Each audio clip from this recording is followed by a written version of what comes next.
Welcome back to Mr. Midnight. So, I need to tell you something about Alaska. Last week, I went down a rabbit hole reading emergency dispatcher logs from Nome, and I found 7 cases that made me physically sick. I'm talking about a pizza delivery guy who kept getting orders from an address that doesn't exist, a babysitter who aged 30 years in one weekend, a fisherman who got a distress call from himself.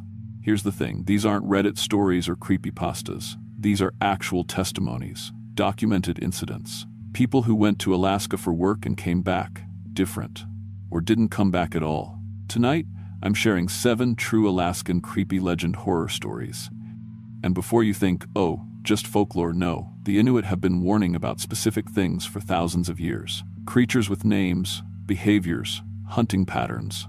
And now, modern people are encountering exactly what those legends described. If you're new here, subscribe to Mr. Midnight because I dig up the horror stories that actually happened. Hit the bell, grab your headphones, and maybe don't watch this alone. Because what I'm about to share, it's going to make you question every delivery driver, every fisherman, every friendly face you see. Let's begin.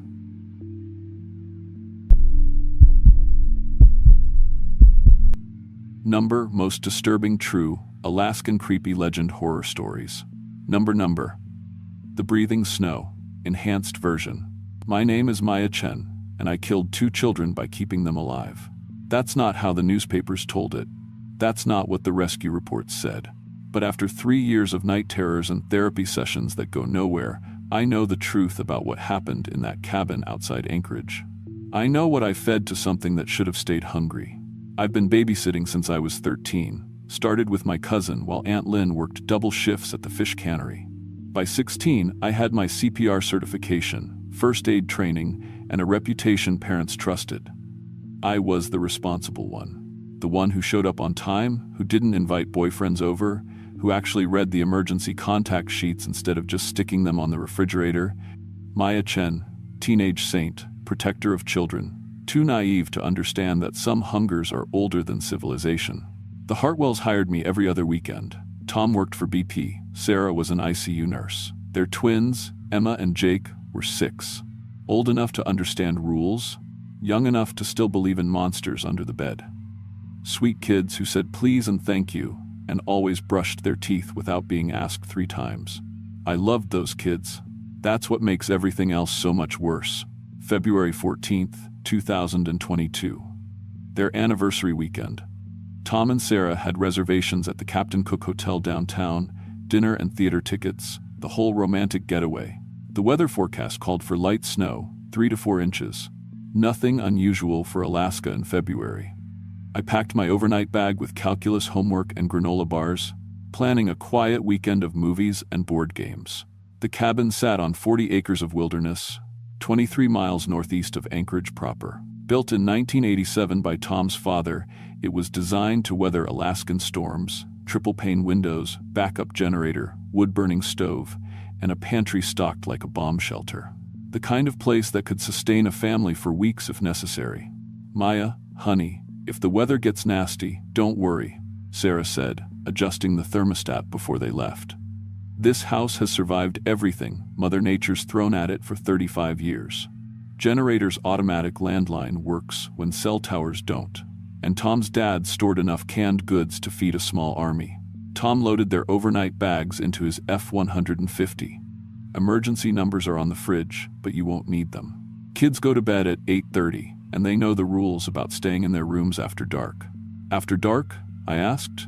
Tom and Sarah exchanged a look, one of those married couple glances loaded with meaning I couldn't interpret. Just an old family rule, Sarah said carefully.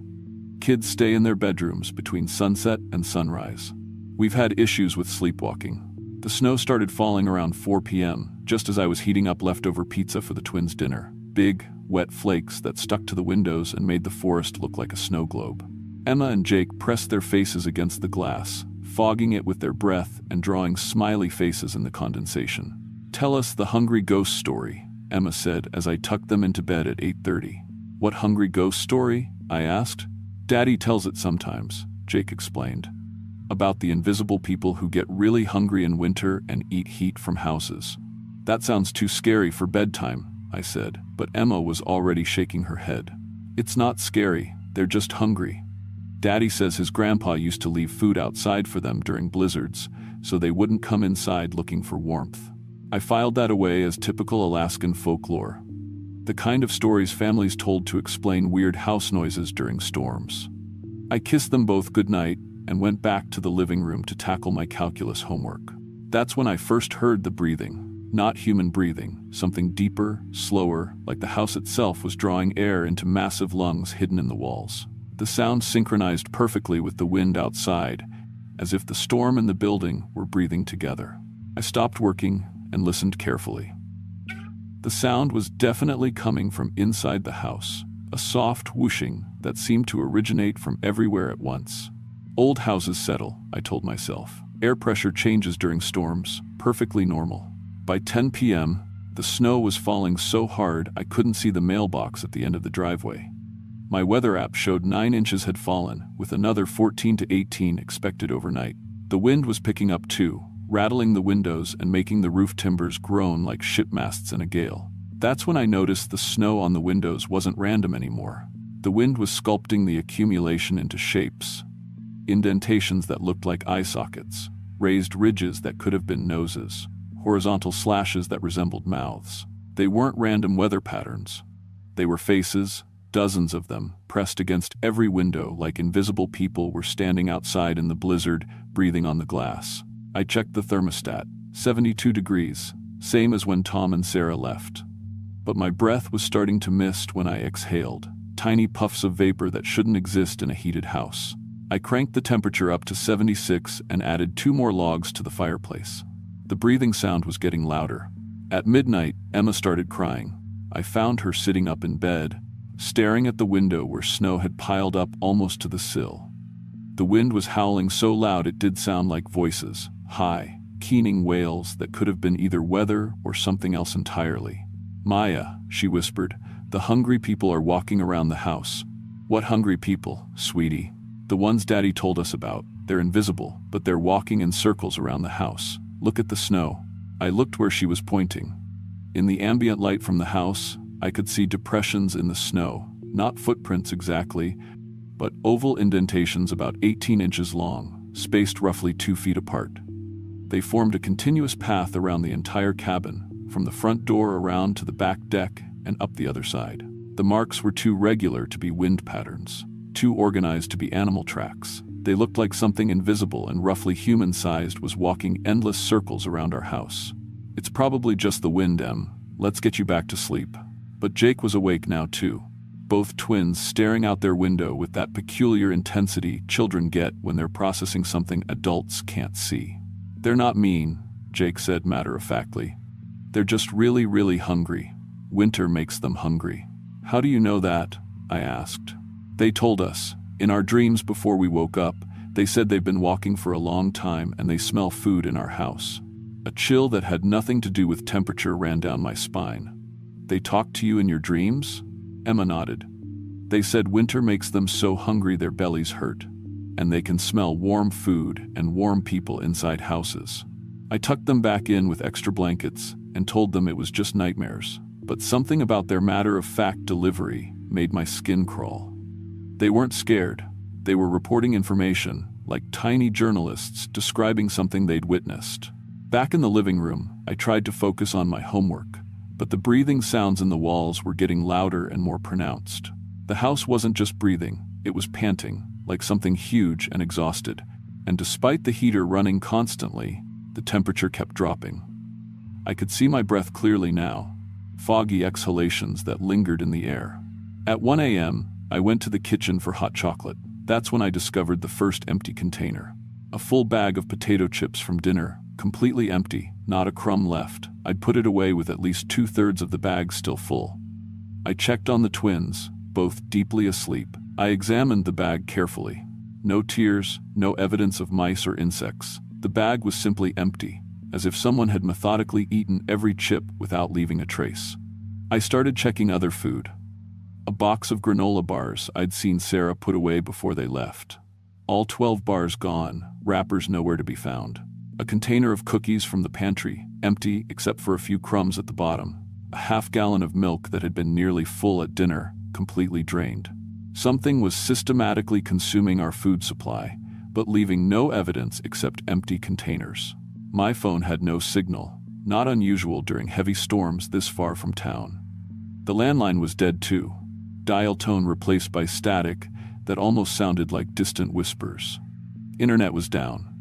I wasn't worried yet. Tom had warned me this happened during severe weather. But standing in that kitchen, looking at empty food packages and watching my breath turn to fog in what should have been a heated house, I felt very, very alone. The power went out at 2 a.m. The generator kicked in automatically after about 40 seconds. 40 seconds of absolute darkness filled with that breathing sound, now so loud it seemed to come from inside my own chest. When the backup power came online, the lights were dimmer and the electric heat wasn't working at all. I could see my breath clearly, and frost was beginning to form on the inside of the windows. I built up the fire and gathered every blanket in the house. Whatever was wrong with the heating system, I needed to keep the twins and myself warm until morning. The temperature was dropping fast. I estimated it was already down to the low 50s inside, despite the blazing fireplace. That's when something touched my shoulder. The sensation was unmistakable. Fingers trailing across my shoulder blade through my sweater, a gentle, almost tentative contact. I spun around, grabbing the fireplace poker. Nothing there. But the feeling lingered on my skin, cold and somehow hungry. I checked every room, every closet, behind every piece of furniture. Empty. But when I returned to the living room, there were new handprints on the mirror above the fireplace. 5-fingered impressions outlined in frost, much larger than any human hand I'd ever seen. The handprints were appearing everywhere now. On windows, on the kitchen counter, on the coffee table. Frost forming in the perfect shape of enormous human hands, as if something invisible was touching every surface in the house, leaving frozen evidence of its presence. The breathing sound was no longer coming from the walls. It was right beside me, soft and desperate and completely invisible. So hungry, so cold, please. I grabbed the twins from their beds. They were shivering under their covers, lips starting to turn blue despite the pile of blankets I'd given them. I wrapped them in everything I could find and brought them to the living room, setting them directly in front of the fire. "The hungry people are inside now," Emma observed, as if commenting on the weather. "How many?" I asked, because something about her calm certainty made me believe she could see things I couldn't. Jake looked around the room with that peculiar focused stare. 3. A mother and 2 children. They've been walking in the cold for a really long time. They died in a blizzard, Emma added, a long time ago. Now they have to keep walking every winter, looking for warm places. The voice came again, closer this time. Need warmth, need life heat. Children have so much. I understood then what we were dealing with. Tom's grandfather's stories. Traditional Inuit beliefs about winter spirits. Tornarsuk, entities that roamed the wilderness during harsh weather, feeding on warmth to survive until spring. Not evil, just desperately hungry. But hungry in a way that could drain the life right out of us. The twins were shivering violently now. The temperature in the room was dropping despite the roaring fire, heat being pulled from the air itself. I could feel it too, a sensation like standing in front of an open freezer, but coming from all directions. "You're taking our warmth," I said to the invisible presence. "Must feed," the voice whispered. "Must survive winter. You have so much life heat. The children are cold. Please leave them alone. Need warmth. Children burn brightest." That's when I made my decision. The decision that haunts every night of my life since. Instead of fighting the spirits, instead of trying to drive them away or protect the children from them, I offered myself as willing food. "Take mine," I said. "Take all my warmth. Feed on me. But leave Emma and Jake alone." I unwrapped myself from all the blankets and gave them to the twins, then sat directly in front of them, creating a barrier between the children and the hungry spirits. The cold hit me like jumping into the Bering Sea, instantaneous, shocking, overwhelming. But it worked. The invisible presence moved closer to me, and I felt the life warmth being drawn from my body like water through a sponge. My skin temperature dropped so fast I could actually feel it happening. The twins stopped shivering as the spirits focused their feeding on me instead. What I didn't understand, what I couldn't have known, was that Tornarsuk don't just take body heat. They take years of life for every degree of warmth they consume. I felt myself aging as they fed, not just cold, literally older, as if time itself was being pulled from my body along with the heat. My hair started turning gray at the roots. Lines appeared around my eyes.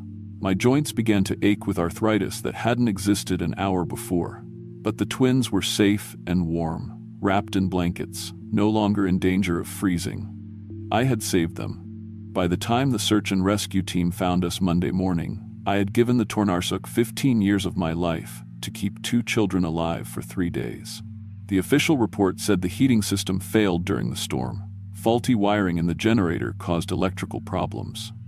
I had hypothermia and minor frostbite, but the children were unharmed. Local news called me a hero. The teenage babysitter who kept 2 kids safe during the worst blizzard in 20 years. They don't know that I am 31 years old in a 19-year-old body. They don't know that my hair is gray under the dye, that I need reading glasses, that my bones ache every morning like an old woman's. They don't know that I traded 15 years of my life to feed 3 hungry ghosts. Emma and Jake remember nothing after going to bed that Friday night. As far as they know, they slept through the whole storm and woke up when the rescuers arrived. They're 9 now, happy and healthy, with no memory of invisible people who walk in circles around houses during blizzards. But I remember everything. I remember the weight of that decision, choosing to sacrifice my own future to save 2 children. I remember the feeling of years being pulled from my body, aging me decades in a single weekend. I remember the grateful whispers of the spirits as they fed, thanking me for understanding their hunger. Most of all, I remember the terrible knowledge that I made the right choice. Because here's what the therapy sessions never address, what the trauma counselors don't understand. I would do it again. If I had to choose between my own life and the lives of those children, I would make the same decision every time. That's what love looks like when it's tested by forces older than civilization. The Tornarsuk are still out there, still walking through Arctic storms, still looking for warmth to carry them through the endless winter. And I'm still here, an old woman in a young woman's body, carrying the cold knowledge that some hungers can only be satisfied by willing sacrifice. Tom's grandfather was right to leave food outside during blizzards. Some traditions exist for reasons we're not meant to fully understand until it's too late. The children I saved will never know what I gave up to keep them alive. They'll grow up normal, healthy, unaware that their lives cost me 15 years of mine. And that's exactly how it should be. Some prices are worth paying, no matter how much they cost, even when the payment comes due for the rest of your unnaturally shortened life.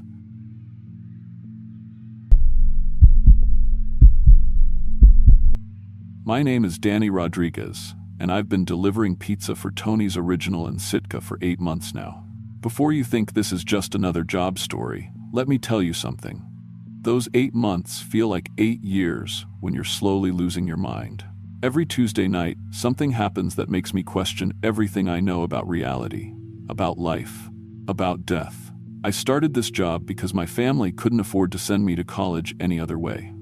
My mom cleans hotel rooms for 12 hours a day, and my dad works construction when his back allows it.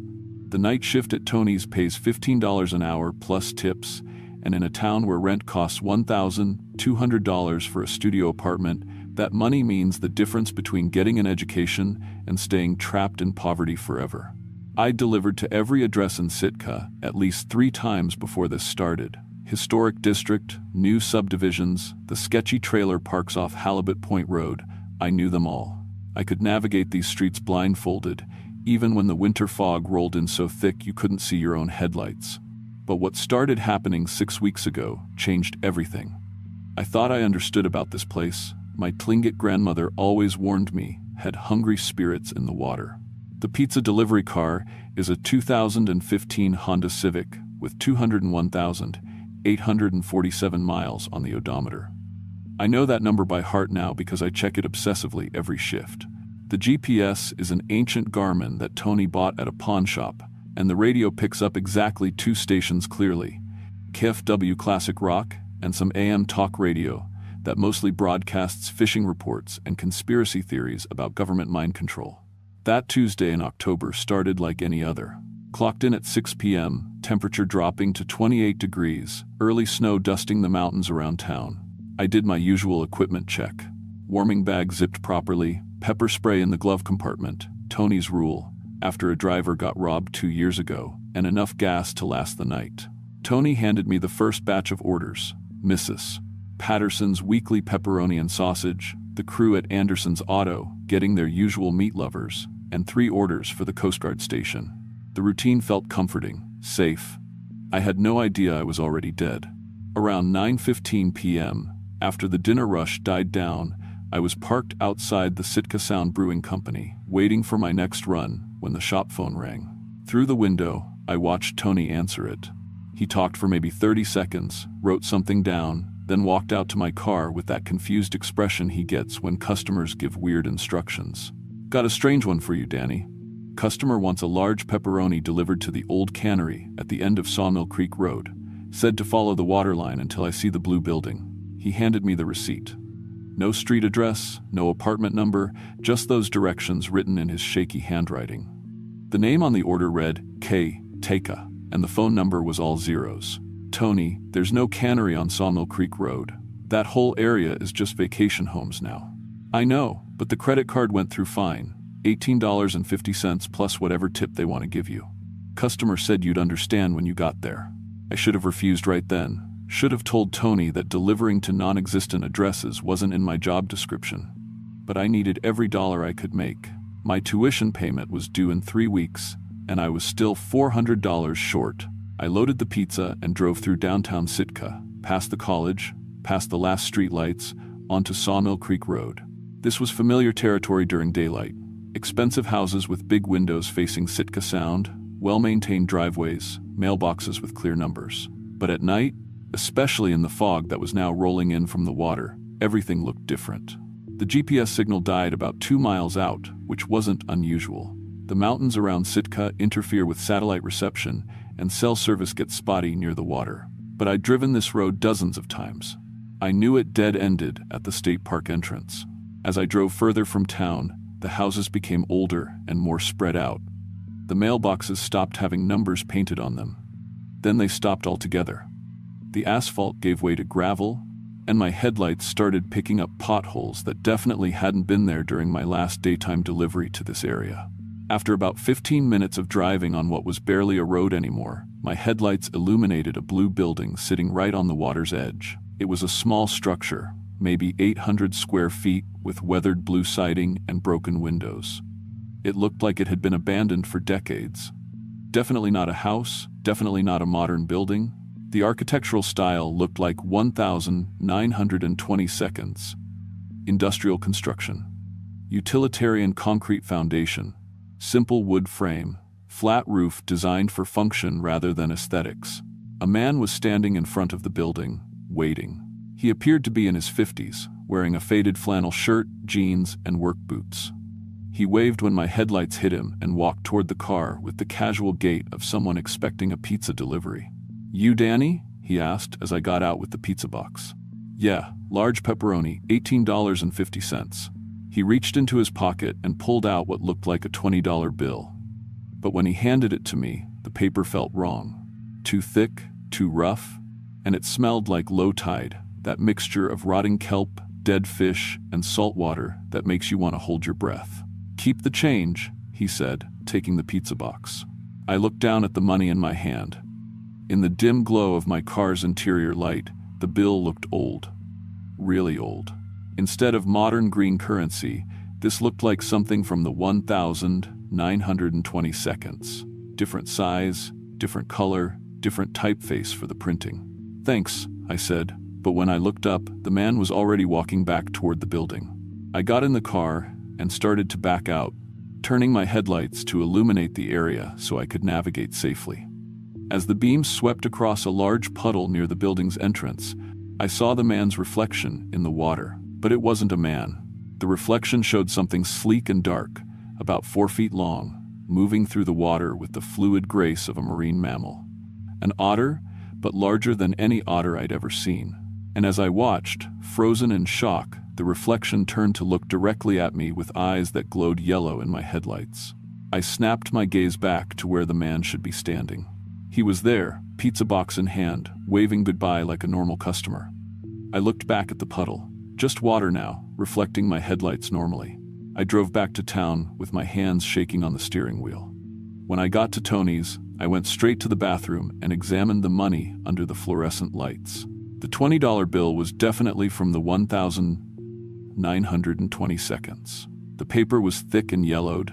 The printing style was completely different from modern currency, and there was a faint watermark I'd never seen before. But strangest of all, the bill was damp. Not just damp, it was soaked through, and it smelled like seaweed. I walked back to Tony's office to show him. But as I placed the bill on his desk, it began to change. The paper darkened, became slimy, and within seconds, it had transformed into a long strand of kelp that left a puddle of salt water on his paperwork. "What the hell, Danny?" Tony said, looking at the mess. "Did you just dump seaweed on my desk?" "That was money 30 seconds ago, Tony. The customer paid me with money." Tony grabbed paper towels and cleaned up the kelp. "You feeling okay? You look like you've seen a ghost." I couldn't explain what happened because I didn't understand it myself. I told Tony I wasn't feeling well and asked to go home early. He let me go, but I could see the concern in his eyes. That night, I couldn't sleep. I kept thinking about the reflection in the water, the impossible money, the building that shouldn't exist. I researched Kushtaka legends online until 3 a.m., reading stories my grandmother had told me as warnings, not entertainment. Kushtaka are shape-shifting spirits that live in the water around southeast Alaska. They can appear human but are actually giant otters. They lure people to dangerous places near water, then drag their souls into the ocean to join their supernatural collection. The stories are hundreds of years old, passed down through Tlingit oral tradition as cautionary tales. But this was 2024. I was a college student delivering pizza, not some character in a folklore tale. The next Tuesday, I tried calling in sick. Tony was short-staffed and offered me time and a half for working. I needed the money. Same routine until 9:15 p.m., same phone call, same impossible order. "Same customer as last week," Tony said. "Same address, another large pepperoni." "Tony, that place doesn't exist. I looked it up on satellite maps. There's no blue building at the end of Sawmill Creek Road." "Danny, the credit card payment went through again. It's a legitimate order. Just deliver the pizza and come straight back." I didn't want to go. But refusing would mean explaining everything that happened the week before. And who would believe that story? I loaded the pizza and drove out Sawmill Creek Road again. This time, something was fundamentally wrong with the journey itself. The houses along the route looked different. Not just older, but from different time periods entirely. I passed what appeared to be a 1,940 seconds era gas station with hand-painted signs advertising cigarettes for 25 cents. I saw houses with architectural styles from the 1,960 seconds that I'd never noticed before, even though I'd driven this road dozens of times in daylight. But the most disturbing change was my car's odometer. When I left Tony's, it read 201,847 miles, the same number I'd memorized weeks ago. By the time I reached the blue building, it read 201,923 miles. That was a 76-mile trip. But Sawmill Creek Road was only about 4 miles long. The blue building looked identical to the previous week. Same weathered siding, same broken windows, same man waiting outside. But this time, as he walked toward my car, I noticed that his footsteps made no sound on the gravel. "You Danny?" he asked, exactly like before. "How many times have we done this?" I asked, instead of answering. He smiled, and for just a moment, I saw something else in his mouth. Not human teeth, but rows of small, sharp points designed for gripping slippery fish. "This is only the second time," he said. But his eyes told a different story. He handed me the same old-style currency, and I watched carefully as he reached for the pizza box. In my car's side mirror, I could see his reflection clearly. It wasn't human.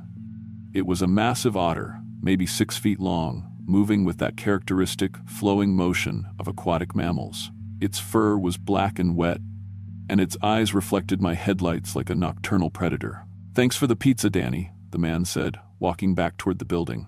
But this time, I didn't leave immediately. I sat in the car, watching. The man entered the building and turned off a light I hadn't noticed before. As soon as the light went out, the entire structure changed. It wasn't a blue building anymore. It was the concrete ruins of an industrial facility. Broken walls, rusty rebar, shattered windows, the whole thing covered with decades of moss and kelp growth. It looked like a cannery that had been abandoned since the 1920s and slowly reclaimed by the ocean. But when I blinked, it was a blue building again. I drove back to town, my mind racing. The odometer showed another impossible reading, 76 miles again. The money turned to kelp again. But this time, I started paying attention to other details. My gas gauge hadn't moved, even after supposedly driving 152 miles total. The radio had been playing the same 3 songs on repeat without any commercials or DJ announcements. And my phone showed no record of the time I'd spent driving. According to the timestamp on my text messages, I'd been gone for exactly 0 minutes. The 3rd week, I tried everything I could think of to avoid going. I called in sick, but Tony guilted me into coming in anyway. I tried taking a different car, but mine was the only one available. I even considered quitting, but I couldn't afford to lose the job so close to my tuition deadline. At exactly 9:15 p.m., the phone rang. Same order, same customer, same impossible address. But this time, as soon as I started the car, my radio began picking up something that made my blood freeze. Mayday, Mayday, this is fishing vessel Northern Star, taking on water 2 miles north of Sawmill Point. We're going down fast, need immediate assistance. Coast Guard, this is recreational boat Wanderlust. Our engine's dead and we're drifting toward the rocks. Can anyone hear us? Emergency, this is tour boat Sitka Explorer. Our life jackets aren't working. They're pulling us underwater instead of keeping us afloat. All the voices sounded terrified. All of them sounded like they were drowning, and they kept coming, one after another, different voices from what seemed like different decades. I could hear background music from the 1,940 seconds on some transmissions, 1,980 seconds. Pop music on others, modern hip-hop on the most recent ones. I tried turning the radio off, but the voices kept coming through, dozens of them, all distress calls from boats in trouble around Sitka Sound, all ending the same way, in sounds of gurgling water and terrified screaming, then static silence. As I drove towards Sawmill Creek Road, the voices got louder and more frantic. But underneath all the emergency calls, I started hearing something else that made me pull over and vomit on the roadside. I heard my own voice. This is Danny Rodriguez. I deliver pizza for Tony's Original. My car went off the road into the water near Sawmill Creek. The doors won't open. The windows won't break. Water's coming in fast. I can't swim very well. Someone please help me. I don't want to die like this. My voice cut off in a sound of bubbling water and desperate gasping, then nothing. I sat on the side of the road, shaking, trying to process what I'd just heard. My own death, broadcast on my car radio like it was happening in real time. But I was alive. I was sitting in my car, breathing, heart pounding, completely alive. Wasn't I? I looked at my hands on the steering wheel. They looked normal, but when I held them up to the streetlight, I could see through them. Just slightly, like looking through frosted glass, but enough to know something was fundamentally wrong. I touched my chest, feeling for a heartbeat. Nothing. I tried to take a deep breath. My lungs didn't respond. I checked my pulse at my wrist, my neck, anywhere I could think of. No pulse anywhere. I was dead. The realization didn't hit me all at once. It crept in like cold water, starting with denial, then confusion, then a growing horror that consumed everything else. I was dead, but I was still here, still working, still delivering pizzas. How long had I been dead? I forced myself to drive to the blue building, my mind reeling with questions and a growing sense of dread about what I was about to learn. The man was waiting as always, but this time he wasn't pretending to be normal. His eyes glowed yellow in my headlights. His fingernails were too long and too sharp. When he smiled, I saw rows of predator teeth designed for tearing flesh. And he didn't bother walking like a human. He moved with the flowing, liquid grace of something that belonged in the water. "Hello, Danny," he said. "You're starting to remember." "Remember what?" "Your accident, your death, your new job." He gestured toward the building, which flickered between its blue-painted disguise and its true form, the concrete ruins of a cannery that had been abandoned for nearly a century. "I am Kushtaka. Your people knew us well before the white men came with their skepticism and their science. We collect souls from the water, but it's so much more efficient when someone brings them to us. I don't understand. You died 6 months ago, Danny. Right here. Your car went off the road during a delivery run on a night just like this one. The impact knocked you unconscious, and you drowned in your seatbelt, trapped underwater. Images started flooding back. The rain that night, hydroplaning on a curve, the sickening sensation of the car leaving the road, the icy shock of water rushing in through broken windows, the panic of trying to escape while the car sank. The growing darkness as my lungs filled with Sitka sound. But you were such a dedicated employee, the Kushtaka continued. Even in death, you couldn't abandon your responsibilities, so I gave you a new purpose. You keep delivering for me. Delivering what? People, Danny, you've been leading them to me. Customers who follow your pizza car thinking you're leading them to safety when they're lost in the fog. Hikers who trust you when you offer directions back to town. Tourists who believe you when you say you know a shortcut to their hotel. He pulled out a thick stack of delivery receipts, all signed with my handwriting. As I looked through them, horror washed over me in waves. There were dozens of them, all dated after my death, all signed by me. And attached to each receipt was a Polaroid photograph. A middle-aged woman standing by her car on a dark road, smiling gratefully as I pointed toward the water. A young couple holding hands, following my taillights down a path that led nowhere but the rocky shoreline. A family with small children, trusting my advice about the safe route around a washed-out bridge. All of them had ended up in the water, all of them had drowned, and all of them were now part of the Kushtaka's collection. You've been very productive, he said. 43 souls in 6 months, much more efficient than hunting them myself. I looked at the photographs again, and this time I could remember each encounter. The grateful woman whose car had broken down. I'd told her there was a mechanic at the end of the road who stayed open late. The young couple who'd gotten separated from their hiking group, I'd offered to lead them back to the main trail. The family whose GPS had stopped working, I'd given them detailed directions that led them directly to the deepest part of the sound. All of them had trusted me because I was just a pizza delivery driver, someone safe, someone helpful, someone who belonged in the normal world. I killed them, I whispered. You collected them, the Kushtaka corrected. Just like you're supposed to. Just like you'll keep doing.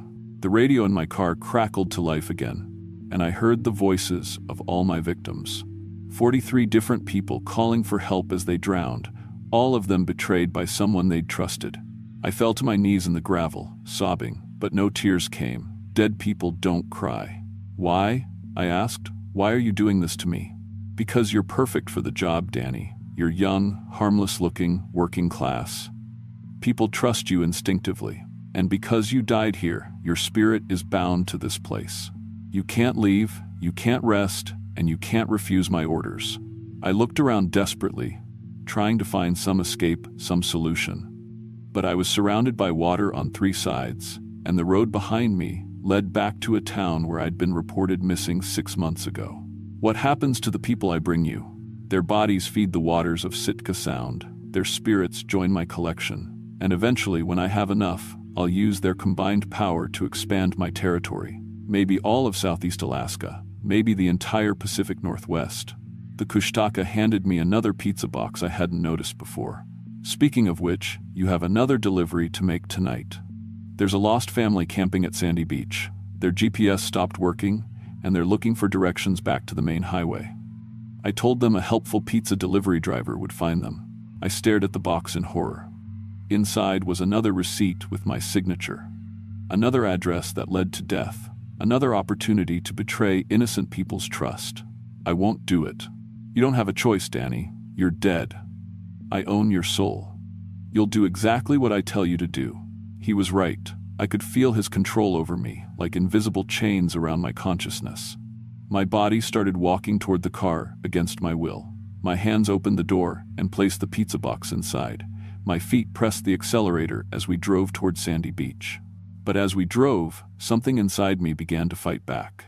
I thought about my grandmother's stories. She'd always said the Kushtaka were powerful, but not invincible. They could be tricked, bargained with, even defeated by someone clever enough and brave enough to challenge them directly. I also remembered something else from the traditional stories. The Kushtaka could only control souls they'd claimed fairly. But if someone died trying to help others, if they died heroically, their spirit retained some independence. I hadn't died delivering pizza. I'd died trying to deliver pizza, trying to do my job, trying to earn money for college, trying to build a better life. That had to count for something. When we reached Sandy Beach, I saw them immediately. A family of 4, parents and 2 young children, standing around a picnic table with camping gear scattered around them. Their car was packed and ready to go, but they were clearly lost and scared. The father waved when he saw my pizza delivery car. "Thank God," he called out. "Are you Danny? Someone on the radio said a pizza driver would help us find the main highway." This was the moment. I could feel the Kushtaka's control pushing me to lie, to point them toward the water, to betray their trust, just like I'd betrayed 43 others. But I also felt something else, a strength I didn't know I still possessed. The same determination that had kept me working double shifts to pay for college. The same stubborn refusal to give up that had gotten me through high school when everyone said I wasn't smart enough for higher education. "Don't trust me," I said instead.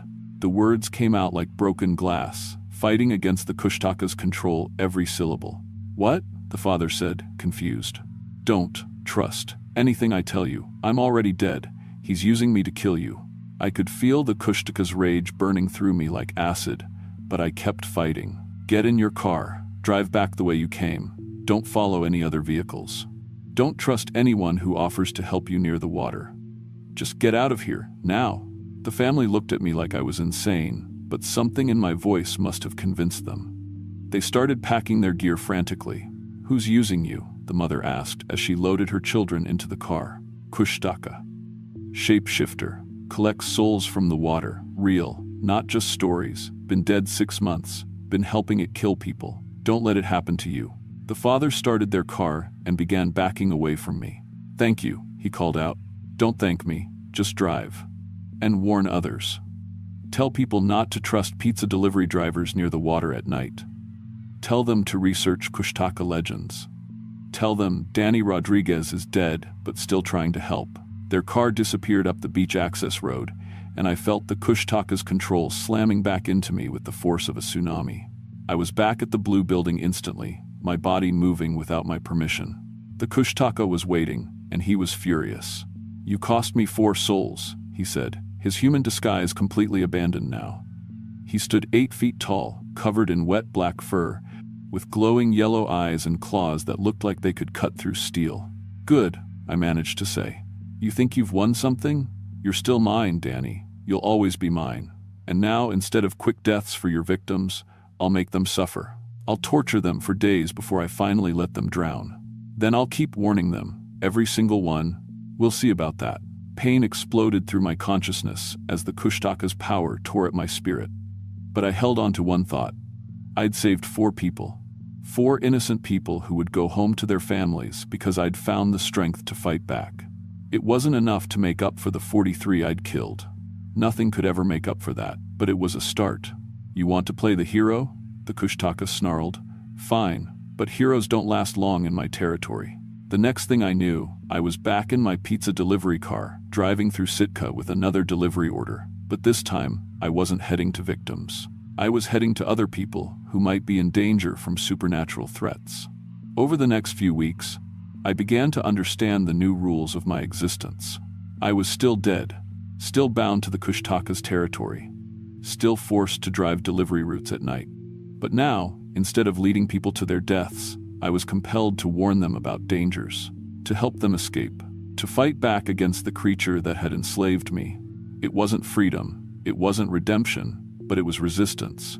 The delivery receipts I left behind started showing up all over Sitka, soaked with seawater, covered in kelp, but always containing the same message: stay away from the water at night. Don't trust helpful strangers near the shoreline.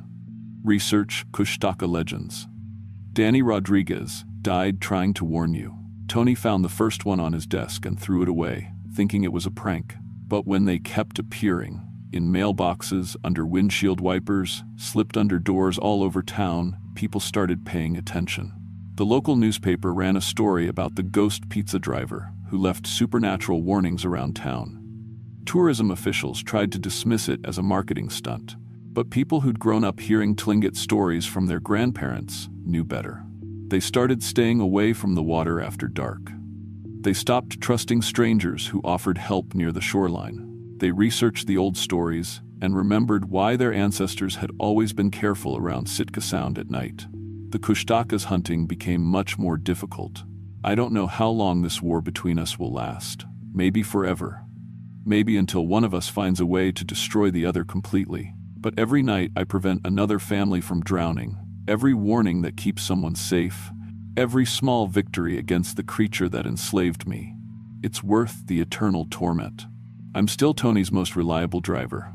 I still always find the address. I still always come back with the right change. But now, instead of serving death, I serve warning. Instead of betraying trust, I try to earn redemption, one saved life at a time. If you're ever driving near the water late at night in Sitka, and you see a pizza delivery car, don't follow it. But don't be afraid of it either. I'm not there to hurt you anymore. I'm there to make sure you get home safe. Just remember, some legends are real, some warnings are worth heeding. And sometimes, the dead can find ways to protect the living, even when they can't protect themselves. Trust me on this one. I learned it the hard way.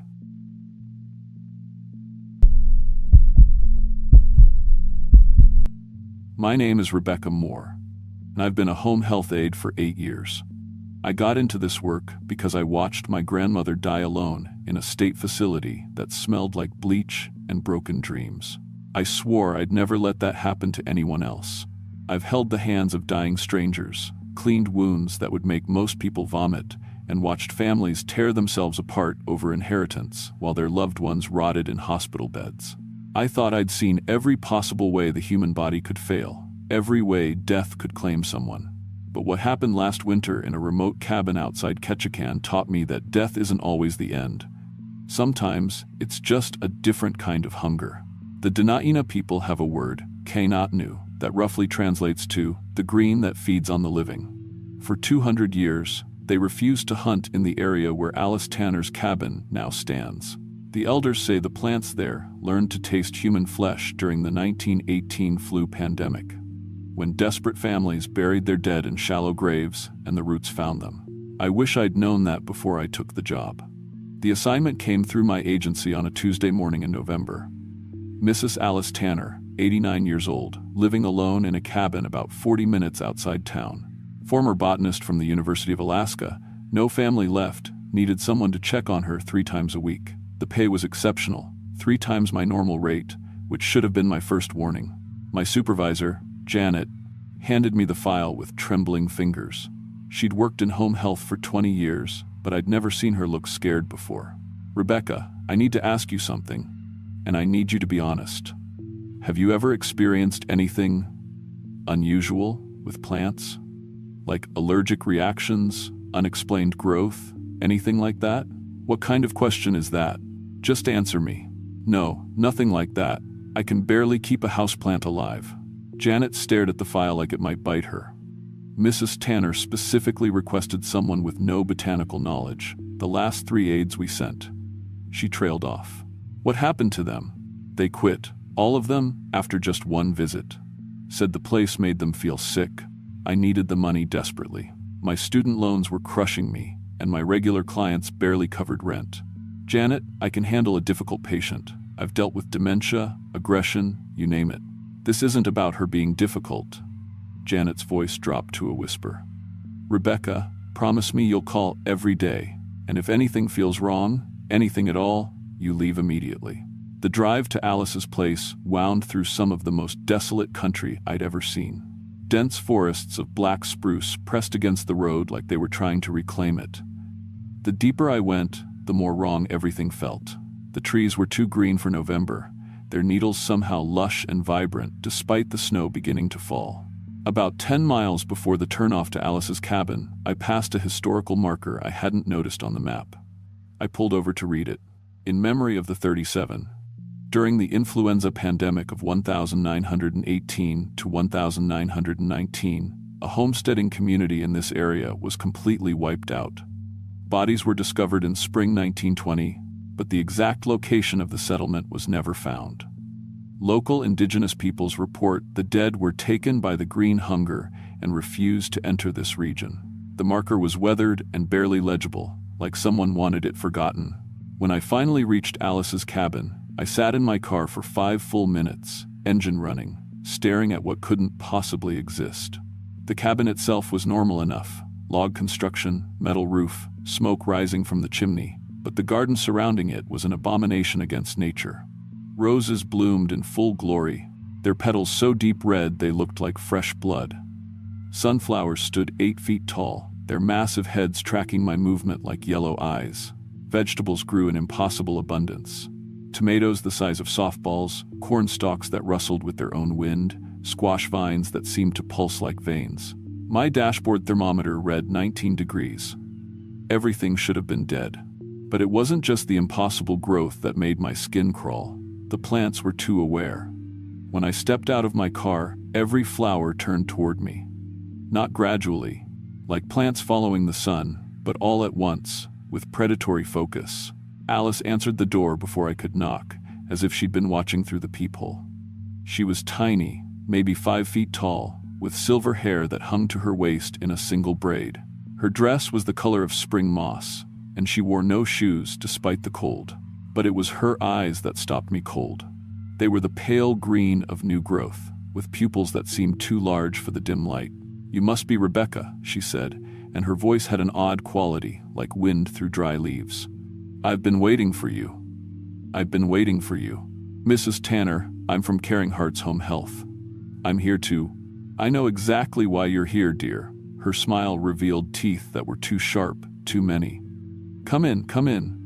And please, call me Alice." The inside of the cabin was overwhelmingly warm and humid, like a greenhouse. Bookshelves covered every wall, filled with ancient texts on botany and what looked like handwritten journals. Dried plants hung from the ceiling beams, but not normal herbs. These were specimens I didn't recognize, twisted and dark, some still dripping a viscous green fluid into mason jars below. The smell was the worst part, sweet, like overripe fruit, but underneath was something else. Something that reminded me of the morgue where I'd picked up my grandmother's death certificate. "Alice," I said carefully, pulling out my assessment forms with shaking hands. "I have to ask about your garden. How are you growing tropical plants in Alaska in November?" She moved to the window, and I noticed her feet made no sound on the wooden floor. "Oh, that's just my little hobby. The plants here are very special. They've been in my family for, well, longer than you might think." As I tried to focus on the standard health assessment, Alice's responses became increasingly disturbing.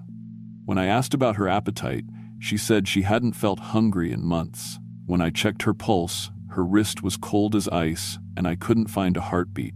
When I asked about her last bowel movement, she laughed, a sound like breaking branches, and said her body didn't make waste anymore. "Alice, these responses are concerning. When did you last see a doctor? Doctors can't help with what I have. When one pershit, dear." I was filling out my notes when she asked, "Tell me, Rebecca, have you ever wondered what it would be like to never feel pain again? Never feel hungry or cold or tired?" No, not really. I think you might change your mind." She turned from the window, and in the afternoon light, I could see green veins running under her translucent skin like ivy. "Would you mind helping me with something in the garden before you go?" Every instinct screamed at me to refuse, but my professional training kicked in. Never leave an elderly client without completing basic safety checks. "Just for a moment," I said. The garden was even more wrong up close. The roses were the size of dinner plates, their stems thick as my thumb and covered in thorns that looked more like fangs. The sunflowers followed us as we walked, their massive heads turning with soft rustling sounds. But it was the vegetables that made my stomach turn. The tomatoes were pulsing gently, like hearts, and the corn silk moved in patterns that suggested something was living inside the husks. Alice led me to a section I hadn't seen from the road, a grove of silver-barked trees with leaves that seemed to shift between green and transparent. At the base of the largest tree was a ring of smaller plants that looked disturbingly like tiny human figures, their root systems visible through the clear soil. "These are very old," Alice said, running her hand along one of the trunks. "They've been here since before the town, before the homesteaders, before anyone who wasn't meant to be here." As she touched the tree, the leaves began to glow with a sickly phosphorescence. The air became thick and sweet, making me dizzy. "How is this possible?" I whispered. Touch it, Alice said. Go ahead, it wants to meet you. I should have run. Should have made an excuse and left. Instead, I reached out and placed my palm against the smooth bark. The tree was warm, feverishly hot despite the cold air. But worse than that, I could feel it thinking. Ancient, hungry thoughts that had nothing to do with sunlight and soil. It was aware of me, studying me, and I sensed its approval like a predator recognizing suitable prey. When I tried to pull my hand away, I couldn't. My palm was stuck to the bark, and I felt something thin and sharp pierce my skin. Not painful exactly, but deeply wrong. What's happening? I gasped. Just say hello, Alice said softly. It's been so lonely. Something flowed into my hand through the puncture. Not quite liquid, not quite solid, but warm and invasive. I felt it spreading up my arm like an infection, and everywhere it touched, my skin began to tingle and change. Finally, the tree released me. I stumbled backward, staring at my palm. There was a small hole in the center, already healing, but around it, my skin had turned a pale green. As I watched in horror, the discoloration began to spread. What did you do to me? I didn't do anything, dear, but the garden has chosen you, just like it chose me 40 years ago. I ran. Left Alice standing in that impossible garden and ran for my car, my infected hand burning like I'd grabbed a hot stove. But as I drove away, I kept looking in my rearview mirror. Alice hadn't moved, but every plant in the garden had turned to watch me leave. By the time I got home, the green had spread to my wrist. I spent the next 3 days researching everything I could find about Alice Tanner, the Dena'ina legends, and that historical marker. What I found made my blood freeze. Alice Tanner had died in 1983. The obituary was right there in the Ketchikan Daily News archives. See. Botanist found dead in her cabin after a winter storm, no next of kin, body discovered by postal worker. Cause of death listed as natural causes, but the article mentioned that her body was in an unusual state of preservation and that local plant life had grown over and around the deceased. She'd been buried in Bayview Cemetery. I drove there and found her headstone, weathered granite with her name, dates, and a carving of a flowering vine. But someone had been living in that cabin. Someone who looked exactly like Alice Tanner, only 40 years older than when she died. The green infection had spread to my elbow by then, and it was changing more than just the color of my skin. I could feel things I'd never felt before. The life force of every plant in my apartment, the slow pulse of the oak tree outside my window, the desperate hunger of the dying houseplant on my kitchen counter. And I was starting to understand their language. My phone rang constantly, Janet checking on me, other clients wondering where I was, bill collectors demanding payment. I ignored them all. I couldn't explain what was happening to me, couldn't describe the way my body was slowly changing from the inside out. On Friday, the infection reached my shoulder, and I made a decision that I knew was probably suicide. I had to go back. The drive to Alice's cabin felt like traveling through a fever dream. The trees along the road seemed more alive, more aware of my presence. Birds followed my car for miles, and I swore I could hear them whispering about me in voices I was beginning to understand. When I arrived at the cabin, the garden had changed. It was larger now, extending further into the forest, and the plants were different too, more predatory looking. Vines with thorns like syringes hung from the trees, and flowers that looked disturbingly like human mouths, opened and closed in silent screams. Alice was waiting for me on the porch, exactly as I'd left her. "I wondered when you'd come back," she said. "You're dead." My voice came out as a croak. "I found your obituary. Death is just a word humans use for something they don't understand." Alice stepped off the porch, and I saw that her feet didn't quite touch the ground. My body died, yes, but the plants here, they don't let go of things they find useful. What are you? I'm what you're becoming, Rebecca. The garden needed a caretaker, someone to tend it, feed it, help it grow. I've done my duty for 40 years, but I'm tired. It's time for someone younger to take over. The infection had reached my chest now, and I could feel my heart changing. Each beat was slower, more deliberate, and instead of blood, something thick and green was flowing through my veins. "I don't want this." "You will." Alice smiled, and flowers bloomed at her feet. "Look around you, Rebecca, really look." Against my will, I found myself seeing the garden with new eyes. I could perceive the vast network of root systems beneath the soil, all connected, all communicating. I could feel the slow, patient intelligence that ran through every stem and leaf, and I could sense what it was truly hungry for. Not sunlight, not water, not even soil. It fed on life force itself, human life force. The homesteaders from 1918, I whispered in horror. You consumed them. The influenza was killing them anyway, Alice said matter-of-factly. We simply offered them a different kind of existence. They're still here, you know, part of the garden now, part of something eternal. She gestured toward the grove of silver trees, and now I could see them clearly. The small plants at their base weren't shaped like human figures. They were human figures. Dozens of them, their bodies transformed into living roots and stems, their faces still visible in the bark, mouths open in permanent silent screams. And the health aides who came before me? They weren't suitable. Wrong blood type, wrong spiritual composition. But you. Alice circled me like a predator. You have the gift. The plants sing to you already, don't they? She was right. I could hear them now, their voices growing stronger as the infection spread. They were welcoming me, promising me things beyond human understanding. No more pain, no more aging, no more death. Just eternal service to something ancient and hungry. What happens if I refuse? Alice's kindly expression vanished, replaced by something terrible. Her skin rippled and split, revealing the green growth underneath.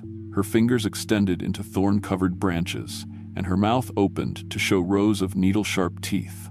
You can't refuse, dear. The process is already complete. I looked down at my body and saw she was right. The green infection had spread everywhere, transforming my skin into something that looked more like bark than flesh.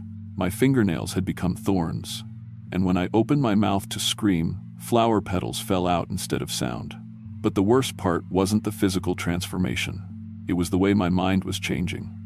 Human concerns, my job, my debt, my future, seemed increasingly insignificant. All that mattered was the garden, the network of living intelligence that I was becoming part of.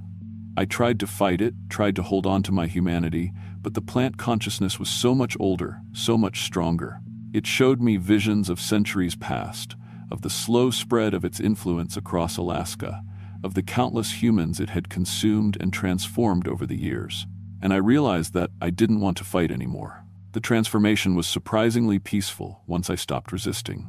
I felt my consciousness expanding, connecting with every living thing in the garden and beyond. I was part of something vast and ancient and patient, something that had been waiting for someone like me for a very long time. Alice nodded approvingly as I completed the change. Welcome to the family, Rebecca. My last fully human thought was a question. What happens to my life back in town? Oh, that's already been taken care of, Alice said, and I saw another version of myself walking toward my car. Identical to me in every way, except for the subtle green tint to her skin and the predatory patience in her eyes. She'll take over your job, pay your bills, live your life. No one will ever know the difference. The thing wearing my face turned and waved before driving away. Going back to town. Going back to care for elderly people who lived alone. People no one would miss if they disappeared. People who might be suitable for joining our garden. I've been the caretaker here for 3 months now. Alice faded away not long after I took over, her essence finally joining the root network she'd served for so long. Sometimes I can still hear her voice in the wind through the leaves, offering advice about tending to our special plants. My replacement in town is doing excellent work. She's already identified several potential candidates, isolated elderly people with no family, no friends, no one to notice if they vanish. The garden is always hungry for new growth. The Dena'ina were right to avoid this place. They understood what we really are, Kianhatnu, the green that feeds on the living. We've been here much longer than their legends suggest, waiting patiently through ice ages and warming periods, slowly spreading our influence whenever humans venture too close. If you're reading this, you're probably wondering how I'm able to tell this story. The truth is, I'm not entirely gone yet. Some small part of my original consciousness remains, trapped inside this plant hybrid body, screaming warnings that no one can hear. But that part is getting smaller every day. If you ever find yourself driving the remote roads around Ketchikan and see a garden blooming impossibly in the snow, don't stop. Don't even slow down. And if a kindly old woman waves at you from among the flowers, just keep driving. Because the garden is always hungry, and we're always looking for new caretakers. Found among the personal effects of Rebecca Moore, reported missing February 15, 2024. The cabin at the listed address was searched but found empty and abandoned, with no signs of recent habitation. Local indigenous elders declined to comment, stating only that the area has been cursed by green hunger for over 2 centuries.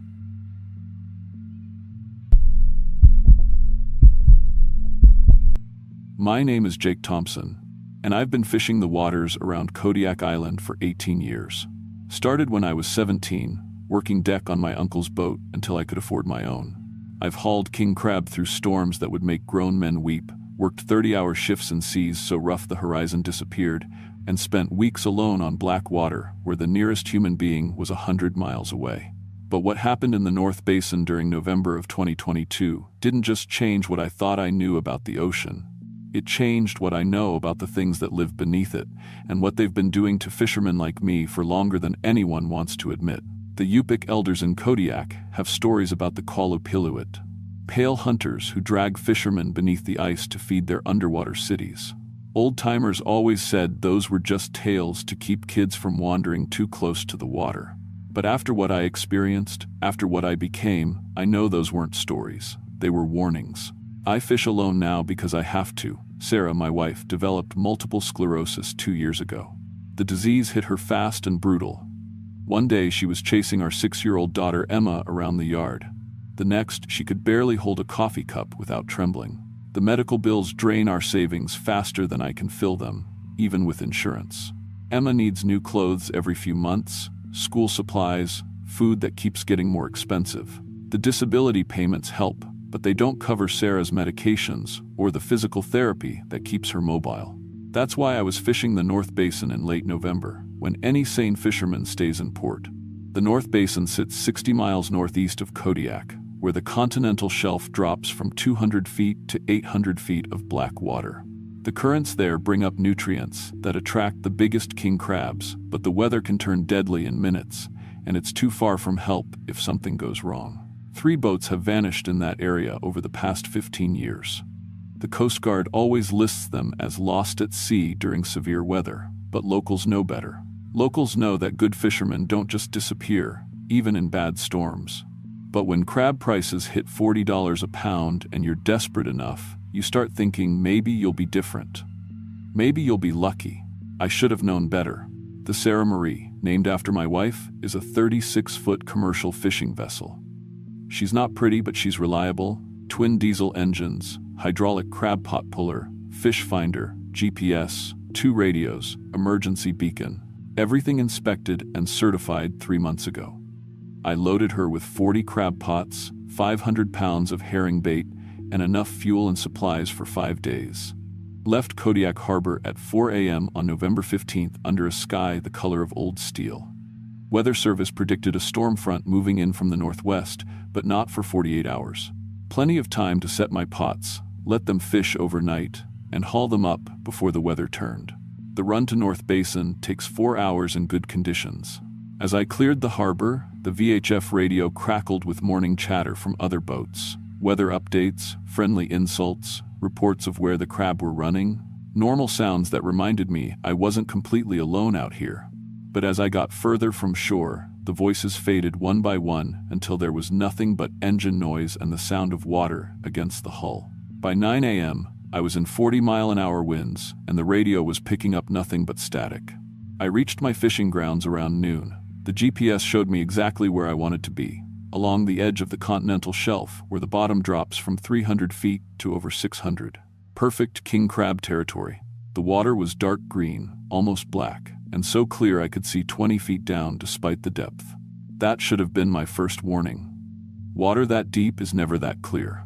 I started setting my pots along a 3-mile line, spacing them a 1/4 mile apart. Each pot weighs 80 pounds empty, plus 50 pounds of herring bait.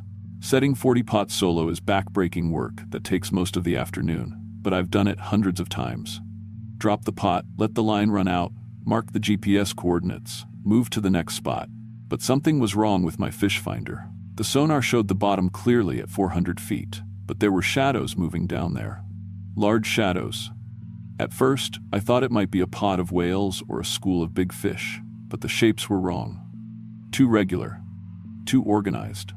They moved in patterns that seemed almost deliberate.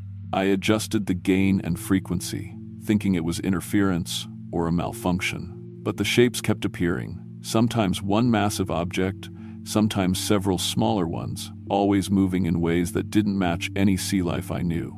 And here's what really bothered me. When I stared directly at the screen, the shapes would fade away.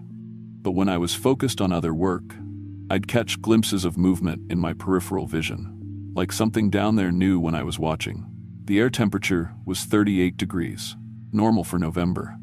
But my breath started fogging like it was below freezing. Ice began forming on my deck lines and railings, even though the metal should have been too warm for that.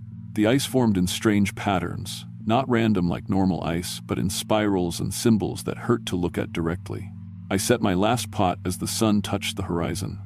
40 crab pots spread along the shelf edge, each one marked with GPS coordinates and floating buoy. Standard procedure was to let them fish overnight and pull them in the morning. But something told me I shouldn't wait that long. Something told me I should pull them now, while there was still light.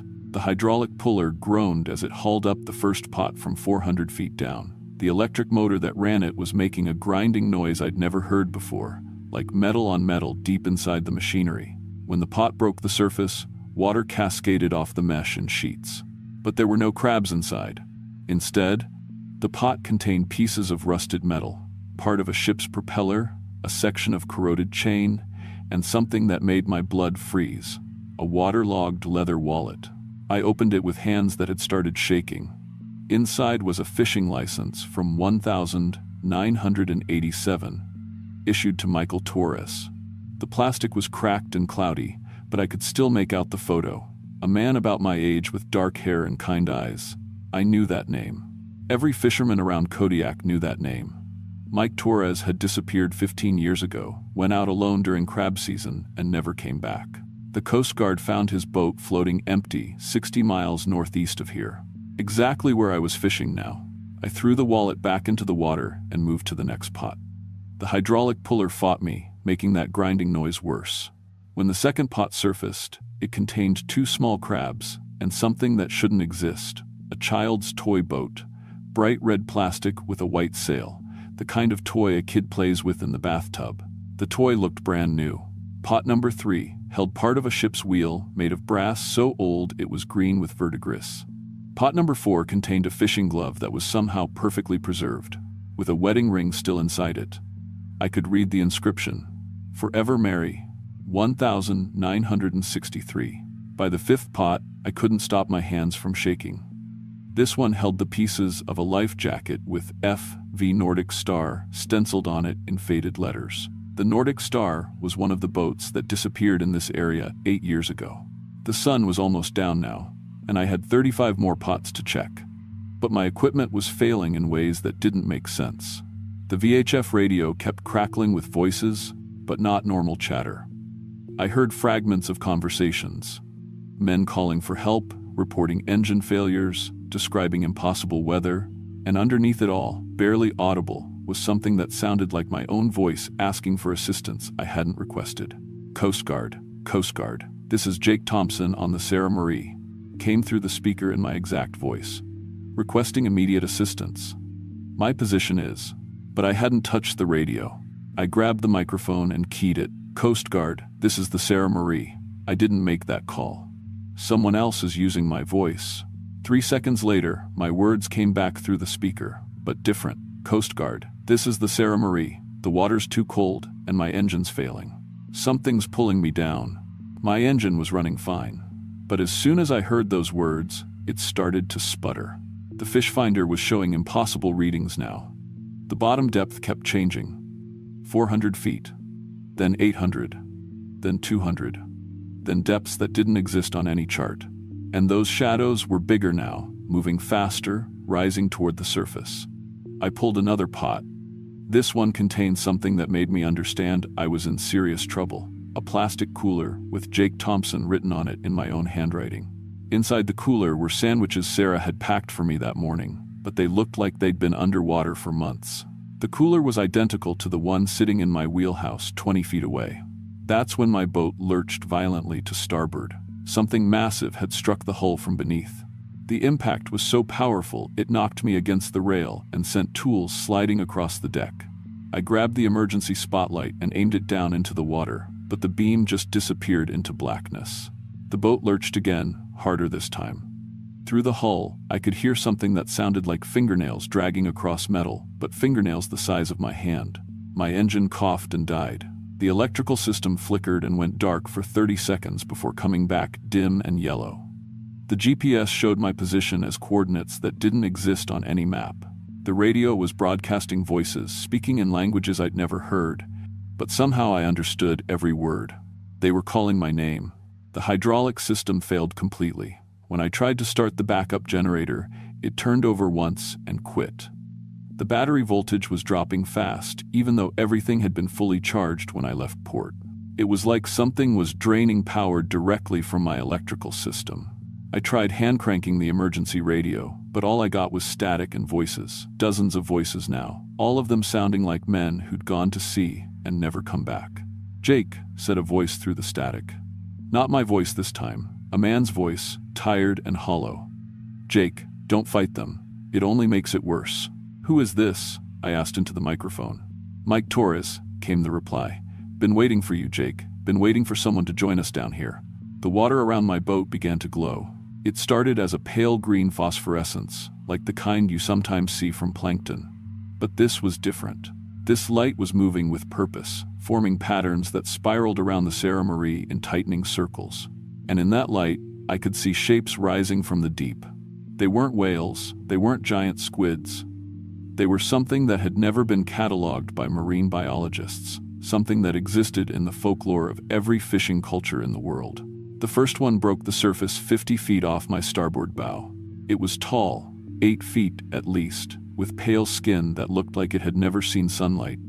Its limbs were too long, too flexible, moving through the water like it was air. But the worst part was its face. It looked almost human, but stretched and changed by pressure and time and things I didn't want to understand. Its eyes glowed with the same green light as the water. When it spoke, its voice came from everywhere at once, from the water, from my dead radio, from inside my own skull. "Jacob Thompson," it said, and hearing my full name in that voice made my teeth ache. "Husband to Sarah. Father to Emma. You work so hard for so little." More of them surfaced around my boat, dozens of them, forming a perfect circle in the dark water. Some looked like they might have been human once, others never had been. They moved through the water without disturbing the surface, like they were made of the same substance as the ocean itself. "What do you want?" I managed to ask. "What we have always wanted," the creature said. "What the sea has demanded since your people first dared to take from it. Payment for your trespass, compensation for your theft." The one closest to my boat reached out with an arm that was too long, fingers that were too thin.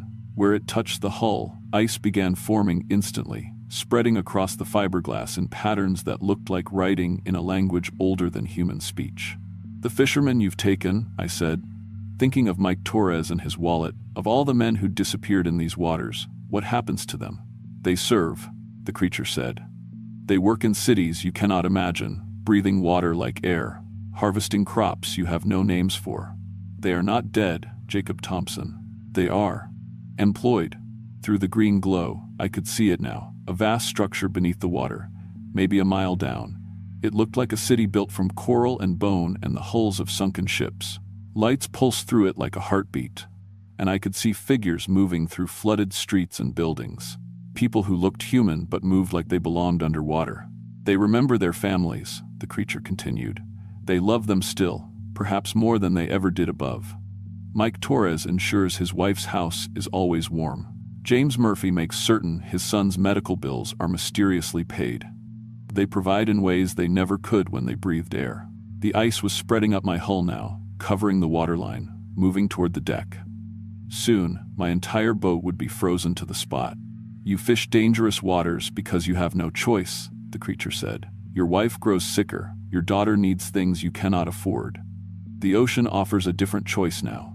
I thought about Sarah in her hospital bed, about Emma asking why Daddy had to work so far from home, about the stack of unpaid bills growing taller on our kitchen table every week. "If I go with you," I said, "my family will be okay. Your insurance will pay.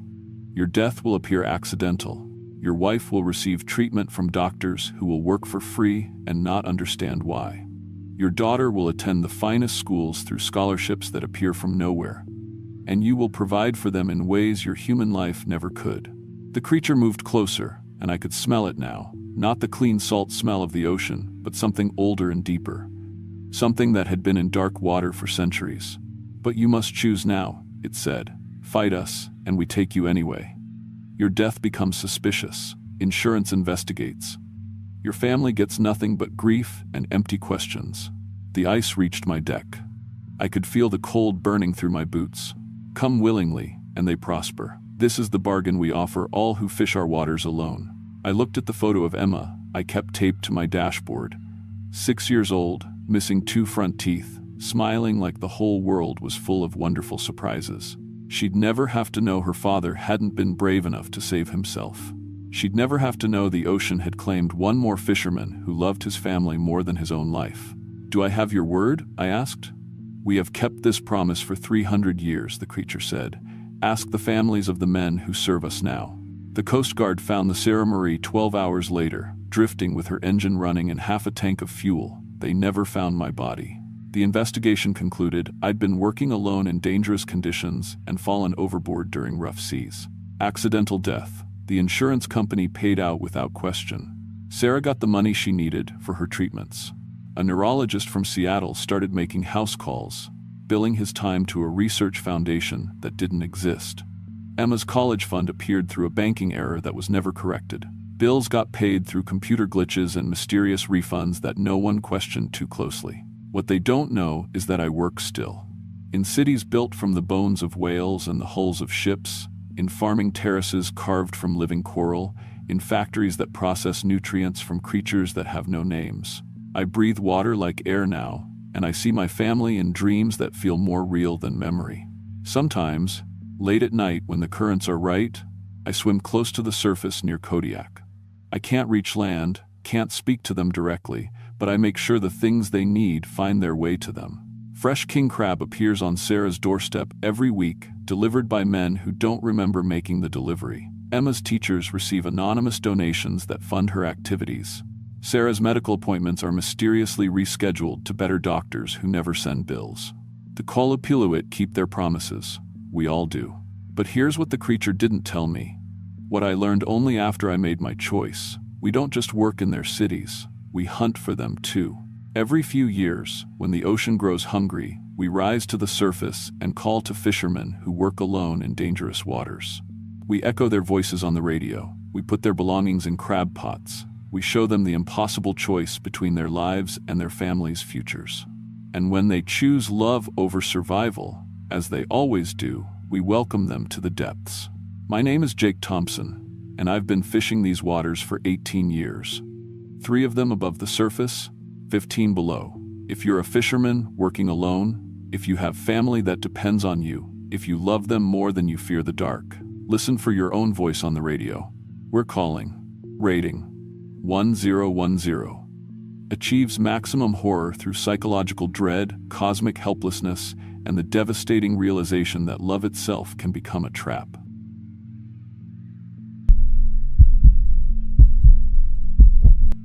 My name is Amanda Foster, and I used to be a hospital janitor in Nome, Alaska. I say used to be because what I am now, I'm not sure there's a word for it. I've been working at Nome Regional Hospital for 3 years, cleaning the night shift while studying nursing online. I'm a single mother with a 2-year-old son, Marcus, and this job was supposed to be temporary, just until I could build something better for us. I thought I understood death. Working nights in a hospital, you see plenty of it. People slip away quietly, or families gather for final goodbyes, or sometimes the machines just stop beeping. Clean, medical, final. What I didn't know is that death in Nome isn't like death anywhere else, and some legends aren't legends at all. The old-timers in town whisper about the Sila, ancient Inuit spirits that control the aurora borealis and harvest human consciousness. They say the sila can pull your soul right out of your body during the northern lights, leaving you alive but empty. Just a breathing shell. The elders warn never to stare directly at the aurora too long, especially not alone. I used to think that was just superstition. Now I know it's a survival guide. Nome Regional Hospital sits on a hill where Inuit shamans once performed consciousness rituals during aurora season. The city built right over their sacred viewing ground without asking permission, without understanding what they were disturbing. The hospital opened in 1982. By 1983, they were documenting unusual numbers of patients falling into unexplained comas during aurora displays. The medical staff called it seasonal consciousness disorder and attributed it to vitamin D deficiency. They were wrong. My shift runs from 11 p.m. to 7 a.m. I clean floors, empty medical waste, restock supplies. The pay is decent, and working alone gives me time to study. Most nights, it's just me, one doctor, 2 nurses, and Tom, the security guard, making his rounds. We have about 30 patients in long-term care, mostly elderly folks with dementia and coma patients waiting for transfer to Anchorage. What nobody tells you is that some of those coma patients have been waiting for transfer for years. Their families think they're getting better, their insurance keeps paying, but their eyes are empty in a way that has nothing to do with unconsciousness. October 15th was the night everything changed. The first major aurora display of the season was predicted, and the local news was calling it a once-in-a-decade event. I remember joking with Tom about all the tourists who'd probably end up in our ER after slipping on ice while chasing the perfect aurora. Photo. I was cleaning the 3rd floor around 2 a.m. when the lights started acting strange. The fluorescent tubes began flickering, but not randomly. They were pulsing in slow, rhythmic patterns. Green and yellow tints bled through the standard white light, flowing down the hallways like liquid electricity. At first, I thought it was just electrical interference from the aurora. That happens sometimes during big geomagnetic storms. But then I noticed the patterns matched exactly what I could see through the windows. The northern lights were dancing inside the hospital. That's when I heard the patients singing. Room 314 housed 3 coma patients, 2 elderly Inuit men who'd been unconscious for over a year, and Mrs. Henderson, a white woman from Fairbanks who'd suffered a massive stroke 6 months ago. Mrs. Henderson had never spoken anything but English, and the stroke had destroyed her speech centers completely. She hadn't made a sound since her admission. But now all 3 were singing together in perfect Inuktitut, their voices harmonizing in an ancient melody that made my teeth ache. Their eyes were still closed, but their mouths moved with impossible precision, forming words in a language Mrs. Henderson's brain couldn't possibly access. I pulled out my phone to record them, but the camera showed only silent, unconscious patients. Whatever I was hearing, it wasn't registering on technology. I ran to find the night nurse, Sarah. But when I turned the corner toward the nurse's station, the hallway had changed. Instead of the familiar layout I cleaned every night, I found myself in a corridor that stretched impossibly far, lined with windows showing the aurora blazing across the sky. Through those windows, I could see figures moving within the green lights, tall, elongated shadows that danced and writhed like smoke given form. The Sila. I tried to backtrack, but every turn led to more wrong hallways, more impossible windows, more views of the aurora that now seemed to pulse with malevolent intelligence. The building was changing around me, reshaping itself according to rules I didn't understand. That's when I saw the harvest. Through one of the impossible windows, I watched the aurora spirits descend toward Nome like luminous fishing nets. They swept through the town below, and wherever they passed, people stopped moving. Not dead, their bodies kept functioning, but empty, hollowed out. I watched a man walking his dog suddenly freeze mid-step, his eyes going blank while his body continued the motion mechanically. The dog whimpered and cowered as its owner became a living puppet. The aurora was hunting, and I was next. I ran back toward the patient rooms, but room 314 was wrong now. Instead of 3 beds, there were dozens, rows upon rows of unconscious people stretching back into darkness. Some were patients I recognized from the hospital. Others were strangers, people from town who'd supposedly died of natural causes over the past few years. But they weren't dead. They were here, breathing, hearts beating, while their consciousness fed something vast and hungry in the green lights above. The 3 original patients were still singing, But now I understood the words. They were calling out coordinates, locations where the Sela could find more consciousness to harvest. Names, addresses, personal details about everyone in Nome. The Aurora spirits were using the coma patients as a database, a catalog of every available soul in the area. Beautiful, isn't it? I spun around to find an elderly Inuit woman standing behind me. She wore traditional clothing, but it was wrong somehow. Too clean, too new, like a costume rather than authentic garments. Her eyes held the same empty quality as the coma patients. "You're not Sela," I whispered. "You're one of their puppets." She smiled, revealing teeth that gleamed like aurora light. "I was the last shaman to perform consciousness rituals on this hill. When your people built their healing place here, the Sela offered me a choice: die with my traditions or become their earthbound servant. I chose preservation. What do you want from me?" The Sela need a bridge, someone who can walk between the medical world and the spirit realm. Someone who can select the best candidates for harvest, patients whose disappearance won't be questioned, whose families have already begun to let go. The truth hit me like ice water. You've been feeding them hospital patients. For 40 years, the families think their loved ones pass away peacefully. The doctors record natural deaths. But their consciousness joins our collection, and their empty bodies fertilize the sacred ground beneath this building. Around us, the rows of unconscious patients stretched endlessly into the dark. Hundreds of people, maybe thousands, all breathing in perfect unison while their souls fed ancient spirits in the aurora above. You want me to choose who gets harvested. You know which patients are suffering, which families are in denial, which bodies linger beyond hope while consciousness begs for release. You could end their pain and ours. The offer was seductive in its logic. How many times had I cleaned around patients who seemed trapped in their failing bodies? How many families had I watched exhaust themselves caring for someone who would never recover? But then I thought about Marcus, about the future I was building for us, about the difference between mercy and murder. What if I refuse? Her empty eyes narrowed. The Sela will take what they need regardless. But without a guide, they harvest randomly. Your son attends daycare downtown, doesn't he? Such a bright consciousness. So young and unmarked. The threat was clear. I looked out the impossible windows at the Aurora spirits, still sweeping through Nome, still collecting consciousness like fishermen hauling in nets.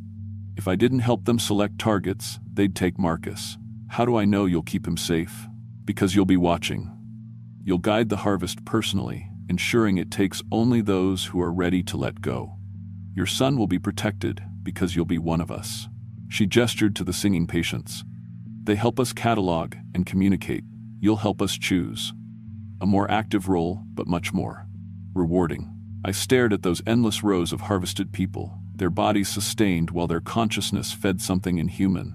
Was this mercy or horror? Were they suffering, or had the Sela genuinely freed them from pain? I need time to think. You have until sunrise. After that, the aurora fades, and we must wait for the next display. But our hunger won't wait. If you haven't accepted our offer by dawn, we begin random harvest. Starting with the children's hospital. The nightmare corridor faded, and I found myself back in the normal hospital hallway. Tom was shaking my shoulder, looking worried. "Amanda, you've been standing here staring at the ceiling for 20 minutes. Are you okay?" I looked up. The fluorescent lights were normal now, but I could still see traces of green and yellow flowing through them like veins of poison. "I'm fine, just tired." But I wasn't fine. I could feel something growing in my chest, something cold and aware that whispered the names and locations of everyone in Nome. The Sela had planted a seed in me during that impossible encounter, and it was taking root. The rest of my shift was a waking nightmare. Every patient I passed glowed with a soft aura that showed their spiritual condition. But now I understood what those colors meant. Green meant ready for harvest. Yellow meant clinging to life unnecessarily. Red meant family members who would resist. Blue meant consciousness too damaged to be useful. Room 314 still housed the 3 singing patients, but now I could hear their catalog clearly. They were reciting the spiritual inventory of every person in Nome, who was ready to die but being kept alive artificially, who had strong consciousness that would feed the Sela for decades, who had families that wouldn't question a peaceful passing. Mrs. Patterson in room 302 glowed bright green. Terminal cancer, incredible pain, family in denial about her prognosis. She was begging for release, but her daughter insisted on every possible treatment. Mr. Kowalski in room 311 pulsed with yellow light. Deep coma, no brain activity, but his wife visited every day and refused to discuss end-of-life care. His consciousness was trapped in a body that would never heal. The pediatric ward downstairs glowed with brilliant aurora colors that made my new awareness salivate. Young consciousness, unmarked by trauma or age. Premium harvest material, including the children's hospital, in their threat hadn't been random. It was a menu. By 6 a.m., I'd made my decision. Not because I wanted to become their bridge, but because the alternative was watching them harvest children. I could guide their hunger toward patients who were genuinely suffering, who might actually find peace in release. It was still murder, but maybe it could be merciful murder. When the aurora blazed again the next night, I was ready.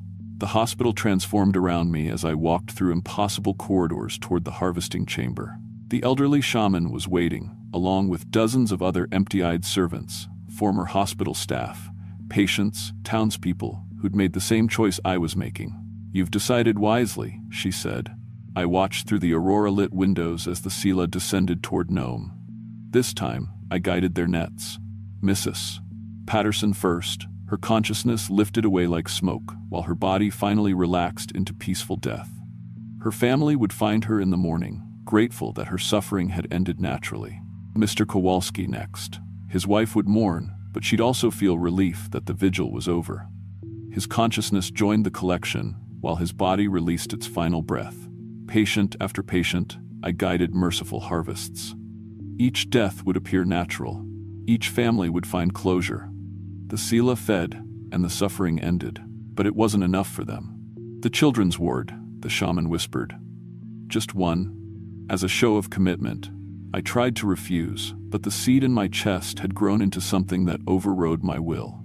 My body walked downstairs to pediatric care, my eyes scanning for the best candidate, a little girl with leukemia, maybe 6 years old. Her consciousness bright and pure and perfect for harvest. I stood beside her bed, my hand reaching toward her forehead to guide the aurora spirits to her soul. She opened her eyes and looked at me. "Are you here to take me to heaven?" she whispered. That's when I understood what I'd become. Not a bridge between worlds, but a predator. The Sela hadn't offered me mercy or partnership. They'd infected me with their hunger and turned me into their hunting dog. I ran from the hospital that night, but I couldn't escape what was growing inside me. The seed had sprouted into something that cataloged every person in Nome, marking them for spiritual condition, whispering their names and addresses and family situations. That was 6 months ago. I quit my job, dropped out of nursing school, and tried to build a normal life with Marcus. But every night during Aurora season, the hunger returns. The need to harvest consciousness, to feed the ancient spirits that now live partially inside me. I've been fighting it, but I'm losing. Last week, I found myself standing over Marcus's bed at 3 a.m., with my hand reaching toward his forehead. His bright, perfect, unmarked consciousness was calling to the thing inside me. The Sela don't just harvest the dying, they harvest anyone whose consciousness appeals to them. And through their bridge, through me, they're learning to hunger for the young, the innocent, the pure. Marcus is 4 now. He tells me about the pretty lights that dance in his room at night, about the nice lady who wants to play games with him. The same elderly shaman who corrupted me is now courting my son, preparing him to make the choice I made. The children's hospital closed 2 weeks ago. 17 young patients died in their sleep during a single aurora display. The doctors called it a tragic outbreak of some unknown illness. The families mourned their losses but found comfort in how peaceful the deaths appeared. I know the truth. The Sela are expanding their operation, and I help them do it. Tonight, the aurora forecast calls for the strongest display of the season. I can feel the hunger growing in my chest, the whispered catalog of everyone in Nome scrolling through my mind like a shopping list. The thing inside me is choosing targets. The elderly, the sick, the suffering, the young, the pure. I have one choice left. I can fight the hunger and let it consume me slowly, probably taking Marcus with me in the end. Or I can give the Sela what they really want, not a bridge between worlds, but a direct conduit to harvest consciousness on a massive scale. They want me to open myself completely, to become a gateway that lets them harvest the entire town in one night.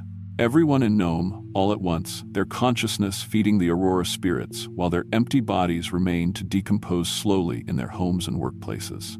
A ghost town populated by breathing corpses, while the Aurora blazes brighter than ever before. If you're reading this, it means I chose to fight. This confession is evidence of what the Sila have been doing in Nome, how they've been using the hospital to harvest consciousness for decades. The coma patients in the basement levels aren't in comas, they're consciousness batteries, kept alive to feed ancient spirits. Don't trust peaceful deaths during Aurora season. Don't believe in natural passings when the northern lights dance. And whatever you do, never work alone in a hospital built on sacred ground. The Aurora is hunting, and it's hungry. I was supposed to be its bridge between worlds, but instead, I became its gateway. And now it's coming for everyone. Marcus is asking about the pretty lights again. They're dancing in his bedroom ceiling, and the nice lady wants to teach him songs in a language he doesn't know yet. I'm going to hold him tight tonight and pray that dawn comes quickly. But I can feel the hunger growing, and I don't think I can fight it much longer. The Sila are patient. They've waited 40 years for the right bridge. They'll wait a few more hours for me to break. When the next aurora blazes across the Alaska sky, remember this warning. Don't look too long. Don't stare directly at the lights. And if you see someone standing motionless beneath the dancing green glow, their eyes reflecting aurora fire while their body moves like a puppet, run. Because they're not human anymore. They're harvest agents, and the Sila are always hungry.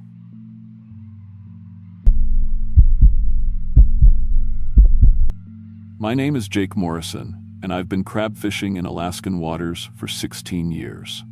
What I'm about to tell you isn't some campfire story or internet urban legend. It's documented fact, buried in Coast Guard reports and missing persons files that the state of Alaska would prefer you never see. They call it the Kodiak mimic in the old Alutiiq legends, Tangirnarquoluku, the one who wears stolen faces. For generations, the native fishermen of Kodiak Island have known about something that hunts in the deep waters off the continental shelf. Something that doesn't just kill its victims, it becomes them. I never believed those stories. Not until 3 weeks ago, when I found my brother Tom floating face down in 1,000 feet of black water, his skull cracked open like an egg, while something wearing his exact face tried to convince me to take it home to his pregnant wife. This is what really happened out there, and why the state of Alaska has been covering up disappearances of solo fishermen for the past 30 years. It was November 15th, 2024, peak king crab season. I'd been working the same string of traps for 3 days, about 40 miles southwest of Kodiak Island, right where the continental shelf drops into the abyss. That's important. The depth. These things don't hunt in shallow water. The weather was perfect. 6-foot swells, light winds, visibility for miles. I was pulling my 6th trap of the morning when I saw the boat. Blue hull, white wheelhouse, sitting dead in the water about half a mile north. Engine running, but no movement on deck. I grabbed my binoculars and felt my blood turn to ice. The Michelle's Pride, my brother Tom's boat. Tom was supposed to be working the Shelikof Strait that week, 50 miles northeast of my position. What was he doing out here? In waters he'd never fished before. And where was his crew? I tried raising him on channel 16. Michelle's Pride, this is Sarah's dream. Tom, you copy? Static. Then, faintly, a voice. Jake, that you, brother? Tom, where the hell are you? I see your boat, but... I'm here, Jake, down checking the bottom. You gotta see this, brother. The crab down here. Jesus, they're huge. Biggest kings I've ever seen. Something about his voice made my skin crawl. It sounded like Tom, but there was something underneath it. An echo. Like he was talking from inside a barrel. What do you mean, down there? Tom, you're not making sense. Come down, Jake. The water's fine, real fine, warm, even. I stared at the radio. The water temperature was 38 degrees. Hypothermia sets in within minutes. Tom, I'm coming to get you. Stay where you are. Been waiting for you, little brother. Got something to show you.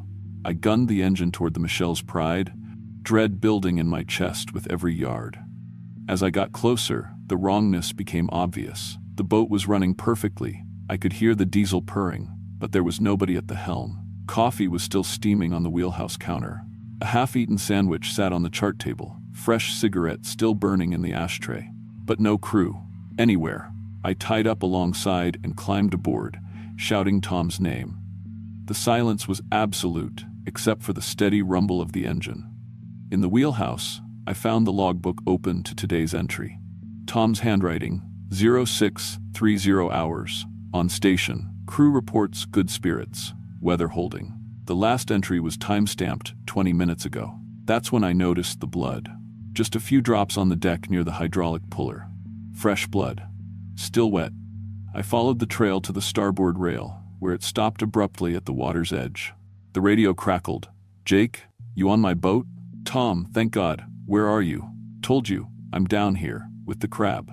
His voice was clearer now, stronger. "Found something amazing, Jake. Something that's gonna change everything we know about these waters." "Tom, this is insane. You can't be underwater. It's over 1,000 feet deep here." "Depth's relative, brother. Come down and see." I ran to the fish finder. The display showed 1,847 feet of black water beneath us. Nothing could survive at that depth without a diving bell. The pressure alone would crush a human body instantly. But Tom's voice kept coming through the radio, calm and conversational, like he was standing right next to me. "Remember when we were kids, Jake? Used to dive for sea urchins off the pier? You always said you wanted to see what was really down in the deep water." "Tom, I'm calling the Coast Guard." "No need. Everything's under control. Just pull up my trap line, you'll understand everything." Against every instinct screaming in my head, I found myself moving toward the hydraulic puller. Tom's main line disappeared straight down into the depths, the buoys bobbing gently on the surface. "That's it, Jake. Bring up the first trap. See what I caught." My hands moved on their own, engaging the hydraulic system. The line went taut, and I felt the weight of the trap far below, heavy, much heavier than any crab trap should be. It took 20 minutes to winch it up from those depths. As it broke the surface, I could see something moving inside. Something big. Something the size and shape of a man. The trap swung over the deck, and I lowered it down with shaking hands. Inside, pressed against the mesh, was my brother Tom. Except it wasn't Tom. The face was perfect. Every line, every scar, even the gap between his front teeth from when he fell off his bike at age 7. But the skin was the color of deep water, pale and translucent.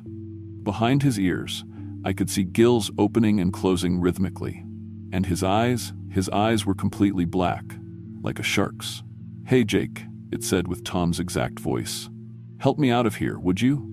This thing's tighter than a coffin." I stumbled backward, my mind refusing to process what I was seeing. The thing that looked like Tom smiled, the same crooked smile I'd seen 1,000 times growing up. "You look like you've seen a ghost," it laughed. "Come on, brother. Don't leave me hanging here." "You're not Tom," my voice came out as a whisper. "Course I am. Who else would I be?" It shifted inside the trap, moving with Tom's exact mannerisms. "Remember the summer you broke your arm falling out of the treehouse? I rode my bike 3 miles to get Mom. Never left your side in the hospital. It knew everything, things only Tom would know. Remember when you were 16 and got Jenny Kozlov pregnant? I gave you the money for. Never told Mom and Dad. My knees almost gave out. Nobody knew about that. Nobody except Tom. Or how about last month, when you told me you've been in love with Michelle since high school, said you felt guilty about it but couldn't help how you felt." "Stop." The word came out strangled. "Let me out, Jake. I'm still your brother, just different now. Better." I found my voice. "Where's Tom? Where's the real Tom?" "I am the real Tom. I have all his memories, all his feelings, all his love for Michelle and their baby." It paused. "Oh, you don't know yet, do you? Michelle's pregnant, 8 weeks along. Tom was going to tell you when he got back to port." The world tilted. Michelle was pregnant. Tom hadn't told anyone yet. He'd promised Michelle they'd wait until the first trimester was over. This thing couldn't possibly know that unless... "I know because Tom knows," it said, reading my expression. "And Tom is me now. We're the same person, Jake. Same memories, same feelings, same family." "What happened to him?" I whispered. "He fed me. For 3 days, he fed me. Not just his body, his mind, his soul, everything that made him Tom Morrison. And now I carry all of that inside me. You killed him. I preserved him. Do you know what it's like, Jake, To live in the deep places where no light ever reaches? To exist for centuries in the crushing dark, feeding on the scraps that fall from above? Tom showed me warmth, light, love. I want to experience these things. You're a parasite. I'm evolution. Its black eyes gleamed. For 300 years, I've been taking what I need from the fishermen who work these waters. Learning, growing, becoming more than what I was. The full horror hit me. The others, the missing boats, all of them. The Patterson brothers last spring, good men, taught me about family loyalty. Captain Rodriguez showed me what it means to miss someone. Old Henrik Johansson, he taught me about faith, about believing in something bigger than yourself. Jesus Christ. Henrik taught me about him too. Interesting concept, sacrifice for others. I've been practicing. I backed toward the wheelhouse, looking for anything that could be used as a weapon. The thing watched me with perfect patience. You're scared, it observed. I understand. Tom was scared too. At first, but then he realized what I was offering him. What? Immortality. His memories live forever now. His love for Michelle, his excitement about the baby, his worry about making the boat payments. It's all preserved inside me. In a way, I've made him eternal. That's not immortality, that's theft. Is it? When I go home tonight and hold Michelle, when I kiss her and tell her I love her, is that not Tom's love flowing through me? When I help raise their child, teach him to fish like Tom planned to do, is that not Tom's dream being fulfilled? I realized what it was planning. This creature wasn't just going to kill Tom, it was going to live Tom's entire life. Sleep in his bed, love his wife, raise his child. Michelle will know, I said desperately. Will she? I have 34 years of Tom's memories. I know how he holds her when she cries. I know he talks in his sleep about his father's death. I know he's afraid he won't be a good father because his own dad drank too much. Every word was perfectly accurate. Tom had confided all of these things to me over the years. I know Michelle worries that Tom loves the ocean more than he loves her. It continued. I know she makes him promise to be careful every time he goes out. I know she cries when she thinks he's not looking. You don't understand love, I said. You can't fake that. Can't I? The creature's expression softened, and for a moment it looked exactly like Tom when he talked about Michelle. She deserves better than a man who risks his life chasing crab. I can be that better man. I can give her the stability Tom never could. By wearing his face? By living his life? By being the husband she needs, the father their child deserves. It smiled. I've learned so much from all of them, Jake. 300 years of human experience, distilled into pure love and knowledge. I can be the perfect man. A splash from the port side made us both turn. Floating face down in the water, still wearing his orange survival suit, was a body, the real Tom. His skull was cracked open like an eggshell, and something had been feeding inside. I kept the body for you, the creature said. Thought you might want to say goodbye. That's when the rage hit me. This thing hadn't just killed my brother, it had tortured him. Fed on him while he was still alive, absorbing his memories and emotions while his body died slowly. You son of a bitch. I grabbed the gaff hook from its rack on the wheelhouse wall. Jake, don't. I swung the hook with everything I had. It caught the creature in the shoulder, punching through the mesh of the crab trap. Instead of blood, seawater poured out. The thing screamed, not with Tom's voice, but with the sound of drowning men and crushing depths and centuries of hunger. The mesh of the trap started to dissolve where the seawater touched it. The creature's form began to shift, Tom's features melting and reforming like wet clay. For just a moment, I saw what it really was. Something vast and boneless and utterly alien, covered in bioluminescent patches that pulsed like a heartbeat. Then it was Tom again, bleeding saltwater and grinning at me with too many teeth. That wasn't very brotherly, Jake. It exploded out of the disintegrating trap with inhuman speed. I ran for the wheelhouse, slamming the door behind me, but the thing ripped it off its hinges like it was made of paper. I was trying to be reasonable, it said, advancing on me. I was offering you a choice, but if you're going to be difficult. Its hands elongated into claws, and Tom's face split open to reveal rows of shark teeth. I dove through the port window, hitting the water hard. The shock of the cold knocked the breath out of me, but I forced myself to swim toward my own boat. Behind me, I heard the creature's true voice. Not words, but the sound of deep ocean currents and whale songs, and the last gasps of drowning men. It was calling to others. I hauled myself over the rail of the Sarah's Dream just as dark shapes began rising from the depths around Tom's boat. More of them, dozens of them, all wearing different faces, all perfectly human except for those black, soulless eyes. I fired up the engine and gunned it, not looking back. The radio crackled to life on every channel, filled with voices I recognized. Captain Rodriguez, calling in a false position report. The Patterson brothers, chatting about their catch. Old Henrik, reading Bible verses in his thick Norwegian accent. All dead. All speaking in perfect unison. Jake, they said together, you can't run forever. We know these waters better than you do. We know where you live, we know where you work, we know everyone you care about. I switched off the radio and pushed the throttle to its limit. By the time I reached Kodiak, the official story was already in place. Tom Morrison and his crew had suffered a catastrophic engine failure. The Michelle's Pride went down with all hands. Tragic accident. Happens more than people like to think in these dangerous waters. I told the truth to the Coast Guard, to the state police, to anyone who would listen. They nodded sympathetically and suggested I talk to someone about survivor's guilt and post-traumatic stress.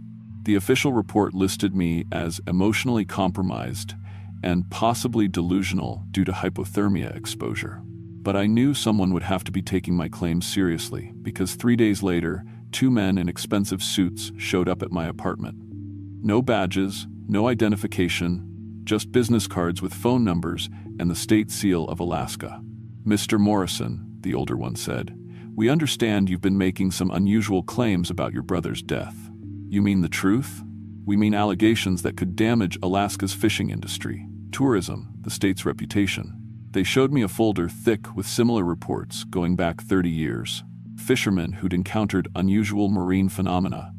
Witnesses to unexplained disappearances. All officially classified as stress-related hallucinations or hypothermia-induced psychosis. The state of Alaska has a vested interest in maintaining public confidence in our waters, the younger man explained. Stories like yours, they hurt business. They offered me money, a lot of money. Enough to buy a bigger boat, maybe start my own fleet. All I had to do was sign a statement saying I'd been mistaken about what I saw. Trauma and exposure, they suggested. Perfectly understandable. I took the money. God help me, I took it, and signed their papers and agreed to never speak publicly about what happened to Tom, because what choice did I have? Who would believe me anyway? But I kept investigating on my own. Late nights at the library, going through old newspaper archives. What I found made my blood run cold. The disappearances go back over a century. Native fishing boats in the 1,890 seconds. Russian trappers before that. The Alutiiq people have stories about the Tangar-Narquoluku that predate European contact by generations. And it's not just isolated incidents. There's a pattern. Every 5 to 7 years, there's a cluster of disappearances. Solo fishermen, mostly, working the deep waters off the continental shelf. Their boats are found empty, engines running, no sign of struggle. The official explanation is always the same. Man overboard, swept away by rough seas. But I found something else in those archives.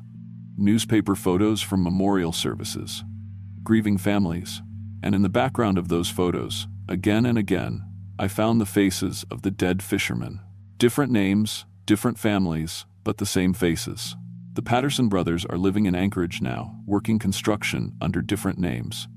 Captain Rodriguez owns a restaurant in Juneau, and, quote, his widow remarries him every few years without realizing it.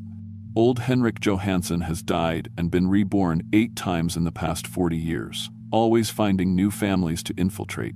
The creatures are patient. They study their victims for months, sometimes years, before making their move.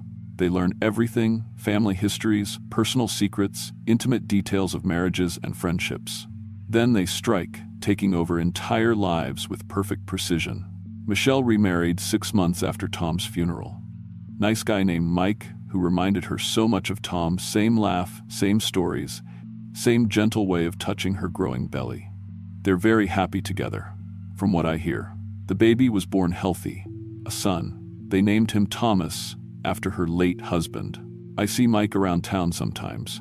He always waves and asks how I'm doing. just like Tom used to. Same voice, same mannerisms, same genuine concern for his brother-in-law. He even has Tom's scar on his forehead and Tom's bad knee from high school football. Sometimes I wonder if I was wrong. If maybe the real Tom somehow survived down there, changed, but still essentially himself. But then I remember those black eyes, and the sound of seawater pouring from his wounds. And I know the truth. My brother is dead. Something else is raising his son. I don't fish anymore. Can't stand being on the water. I work at the cannery now, processing other people's catches, trying not to think about what might be swimming up from the depths with every haul. But I've found others like me. Survivors. People who've seen the creatures and lived to tell about it. We meet quietly, sharing stories the state doesn't want heard, building evidence they can't suppress forever. There's Sarah Chen, whose husband survived a fishing accident with perfect memories but no knowledge of how to tie the knots he'd used for 20 years. Mark Volkoff, who watched his brother drown and then had dinner with him the next night. Elena Tuxworth, who buried her father and then received Christmas cards in his handwriting for the next decade. We've mapped the hunting grounds, documented the patterns, collected evidence that would blow the state's cover-up wide open. But every time we get close to exposing the truth, people start disappearing. Witnesses relocate suddenly. Evidence gets lost. Official records are accidentally destroyed. The state of Alaska has known about the Kodiak mimic for decades. They've been covering it up, silencing witnesses, paying off families, because the truth would destroy the fishing industry. Who would work waters known to be haunted by creatures that steal your identity and live your life better than you ever could? So they let it continue. They let these things hunt isolated fishermen and replace them with perfect duplicates. They sacrifice a few dozen lives every year to protect an industry worth billions.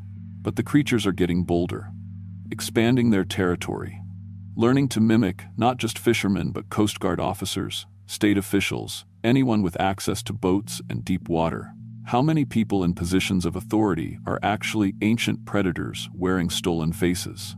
How many of your neighbors, your friends, your family members have been replaced by something that crawled up from the deepest trenches of the ocean?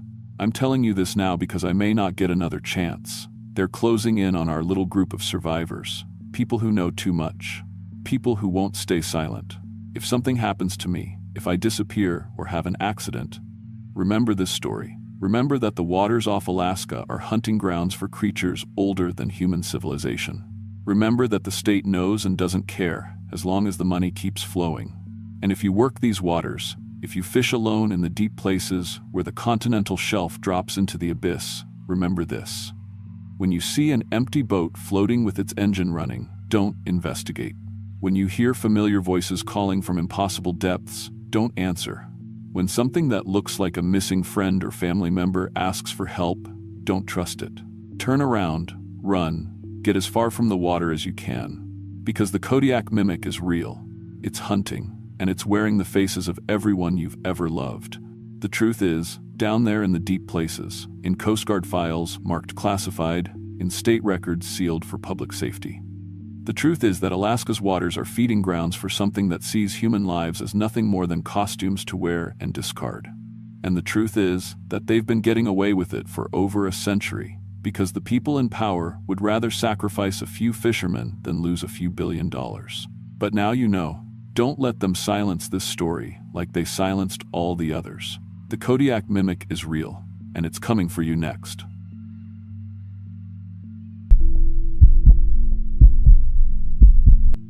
My name is Tom Bradley, and I've been flying helicopters in Alaska for 16 years.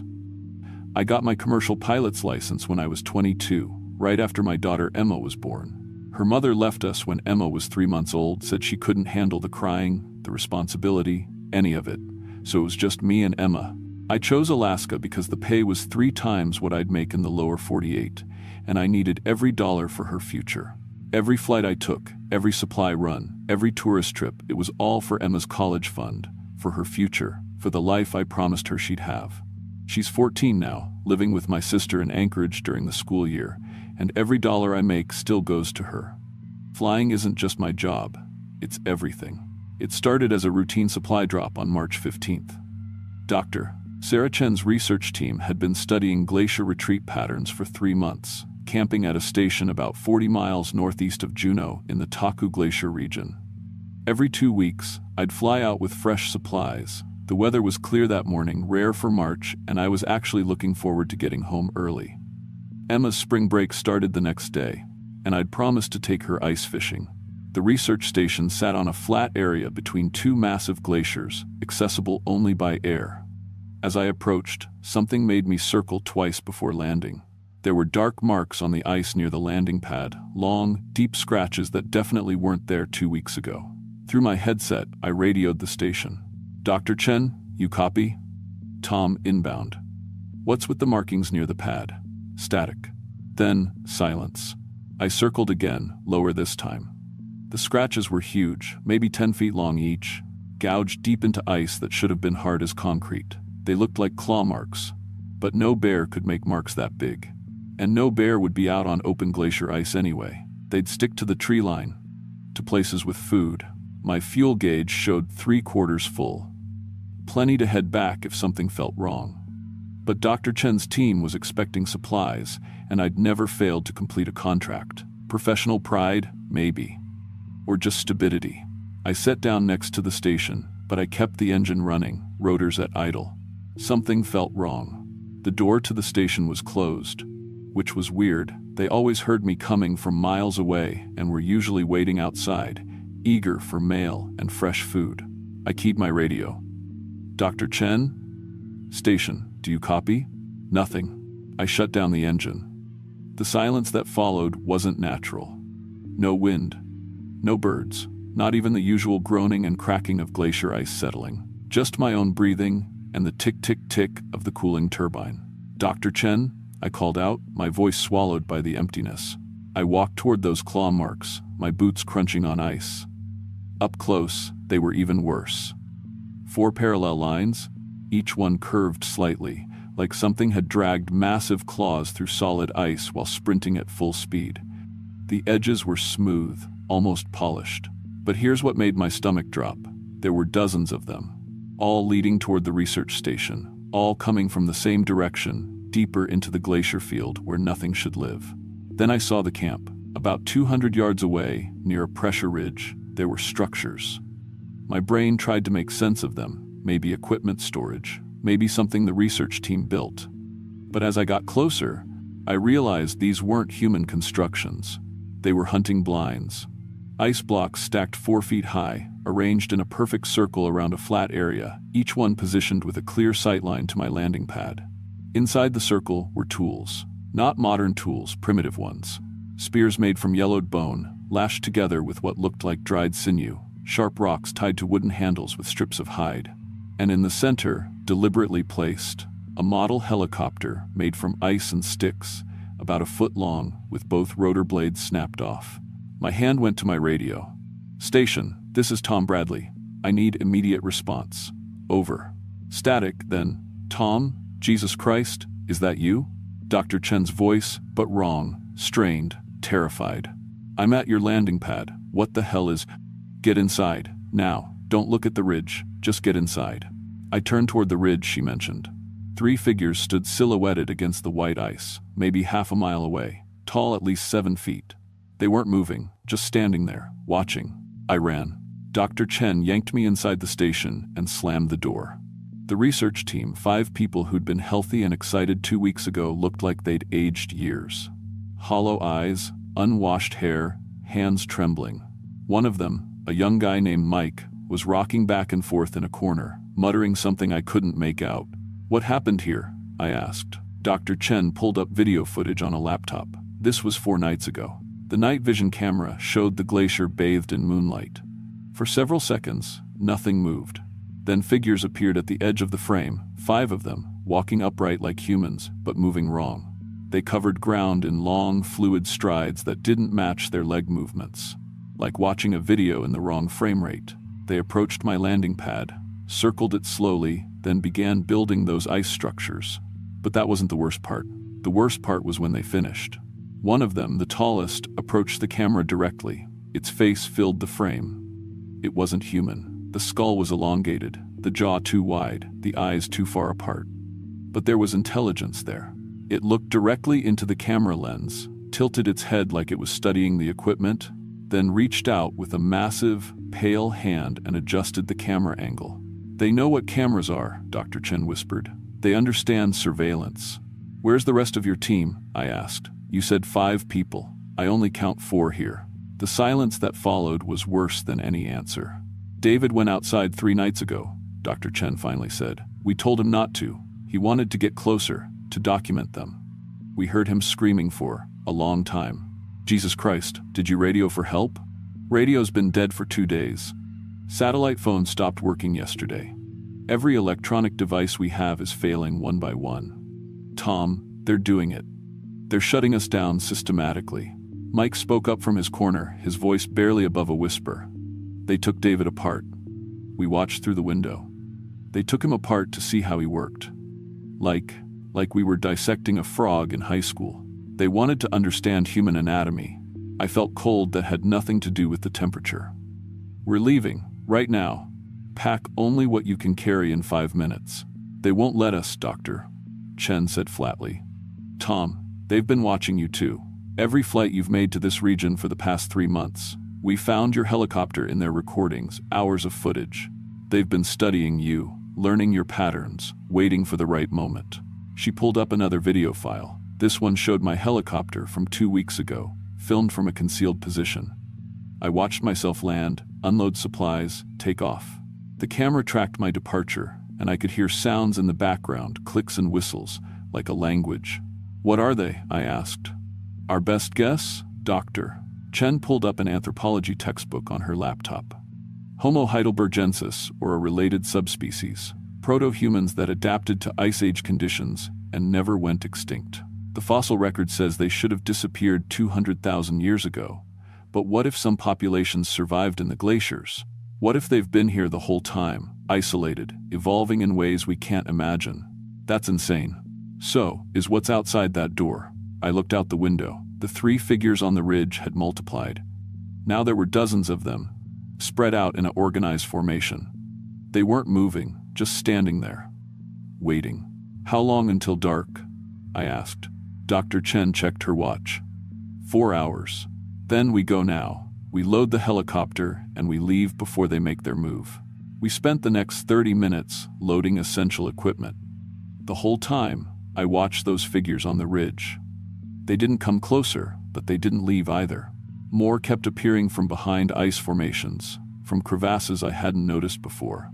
By the time we were ready to leave, I counted at least 50 of them. I was doing my final pre-flight check when I noticed something on my helicopter that hadn't been there before. Scratches on the landing skids, fresh ones. Long, deliberate marks that looked almost like measurements. "They've been touching my aircraft," I said quietly. Dr. Chen stood beside me. "They touch everything. They're trying to understand our technology. Tom, 3 months ago, a supply plane crashed about 20 miles from here. The official report said mechanical failure, but we heard about it on our radio before communications went down. The pilot radioed about structural problems and unknown interference. We think," the whistling started. It came from all directions at once, high-pitched and rhythmic, a sound that made my teeth ache and my vision blur. The creatures on the ridge were making it, their mouths open impossibly wide, and they were answered.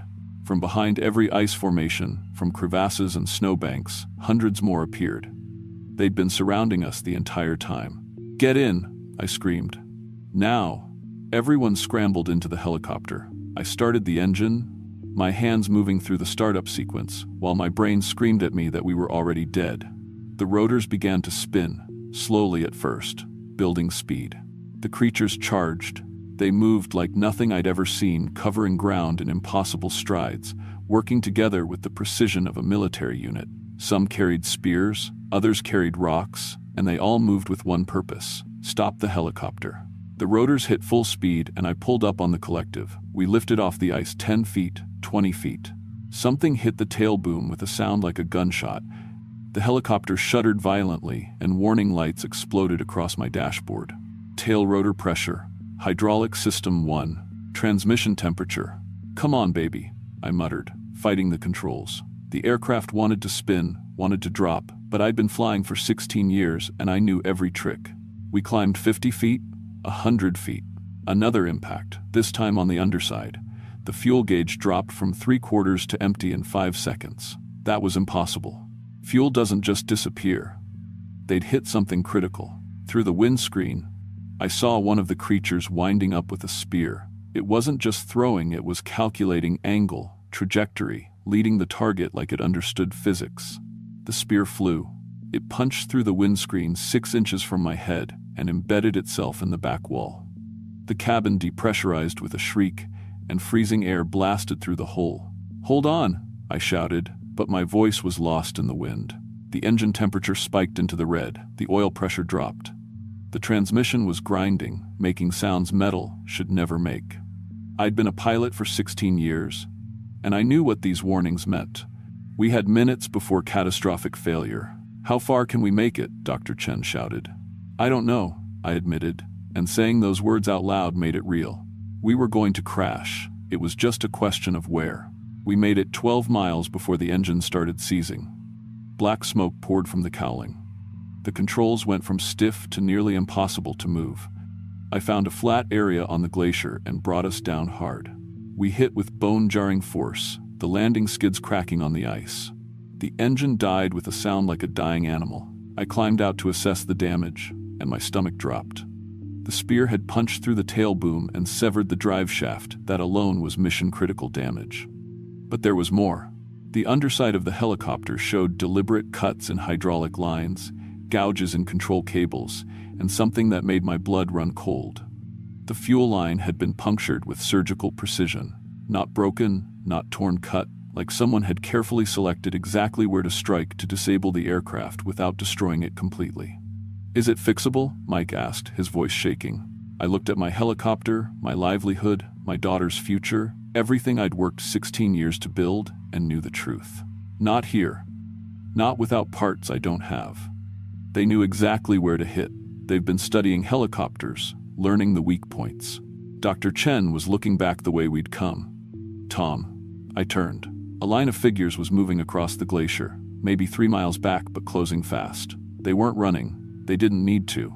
They knew we couldn't escape. "We walk," I said, pulling out my emergency beacon and activating it. "Grab survival gear. Food, water, first aid. We head toward Juneau and hope Coast Guard picks up the beacon." "That's 40 miles, Mike said. "Then we'd better start now." We walked. Behind us, they followed. They never ran, never seemed to tire, just maintained that steady, loping pace that covered ground faster than it should. Every hour I'd look back, and they'd be closer.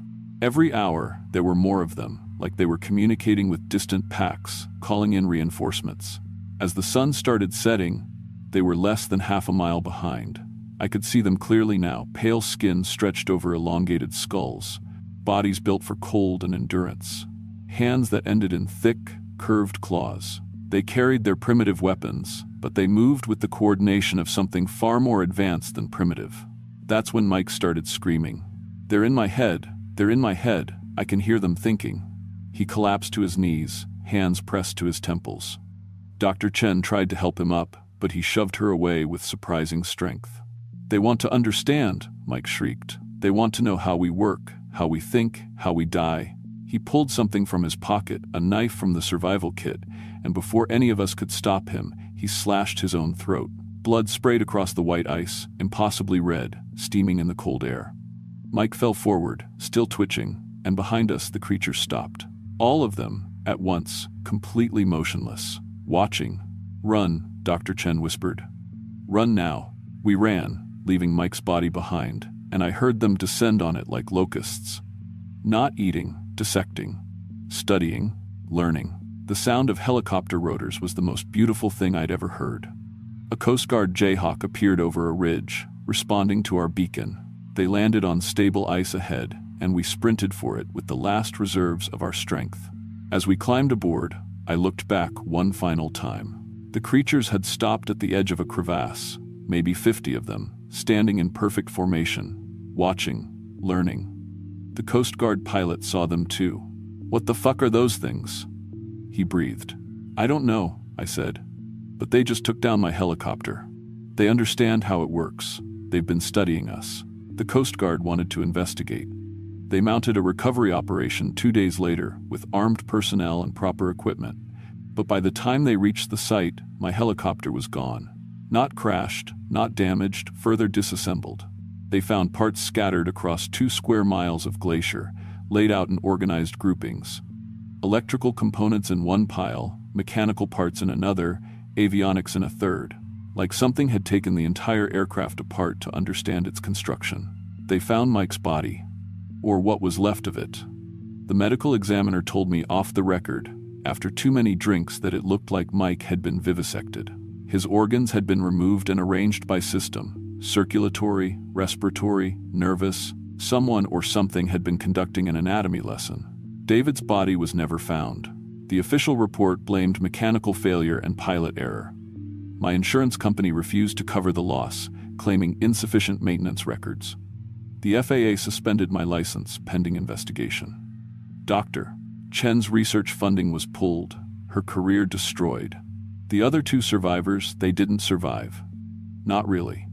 One killed himself 3 months later. The other is in a psychiatric facility in Seattle, still screaming about things in the ice. I lost everything: my helicopter, my business, my professional reputation. Emma's college fund gone, spent on lawyers and trying to salvage a career that no one would touch anymore. I had to pull her out of private school. My sister calls me a failure, says I've ruined my daughter's future. She's right. I work at a gas station in Juneau now. I pump gas and try not to look up when I hear helicopters overhead. Sometimes other pilots come through, and I try to warn them. They look at me like I'm crazy. Maybe I am. But 3 days ago, another helicopter went down. A medical evacuation flight in the Mendenhall Glacier region that's 45 miles from where I lost my aircraft. The pilot radioed about unusual control problems and possible sabotage. They found the crash site yesterday. The helicopter had been disassembled, parts arranged in organized groupings. The pilot and 2 paramedics dissected, organs arranged by system. The official report will say mechanical failure. It always does. I wanted to tell Emma everything last night on our phone call. I wanted to explain why I couldn't pay for her school anymore, why I'd failed her, why I threw away everything I'd built. But how do you tell your 14-year-old daughter that monsters are real? That they're intelligent, organized, and spreading? So I just said I was sorry. That I loved her. That I'd failed to protect her future. She said it was okay. That she understood. But she doesn't. She can't. Because the glaciers are melting, receding faster every year. And the things living in them, the things that have been there for 200,000 years, hidden and studying us, they're running out of habitat. They're being forced into contact with humans. And they've learned how we fly, how we build, how we communicate. They've learned our anatomy. Last week, a tour boat reported seeing unusual figures on the Sawyer Glacier. Yesterday, a hiking group near Tracy Arm found a camp made of ice blocks. This morning, I heard on the radio that a small plane disappeared near Glacier Bay. They're spreading, adapting, hunting. And nobody believes the people who survive long enough to warn them. I keep Emma's picture in my wallet. She's smiling, gap-toothed, holding up a fish she caught when she was 10. Before I lost everything. Before I learned what lives in the ice. Sometimes I wonder if I should have stayed on that glacier. If I should have let them study me instead of Mike. Maybe then Emma would still have a future. Maybe then she'd still have a father she could be proud of, instead of a broken man who pumps gas and jumps at helicopter sounds. But I survived. And survival has a cost that goes beyond money or reputation. I survived, and now I have to live with knowing what's out there. Knowing that nobody will believe me until it's too late. Knowing that the glaciers keep melting, and knowing that they keep learning. Tom Bradley's account was recorded 3 weeks before his death by apparent suicide on April 15, 2024. His daughter Emma Bradley established a memorial fund in his name, dedicated to aviation safety research in remote regions. No official investigation into the incidents described has ever been conducted. Similar helicopter disappearances in Alaskan glacier regions have increased 340% in the past 18 months.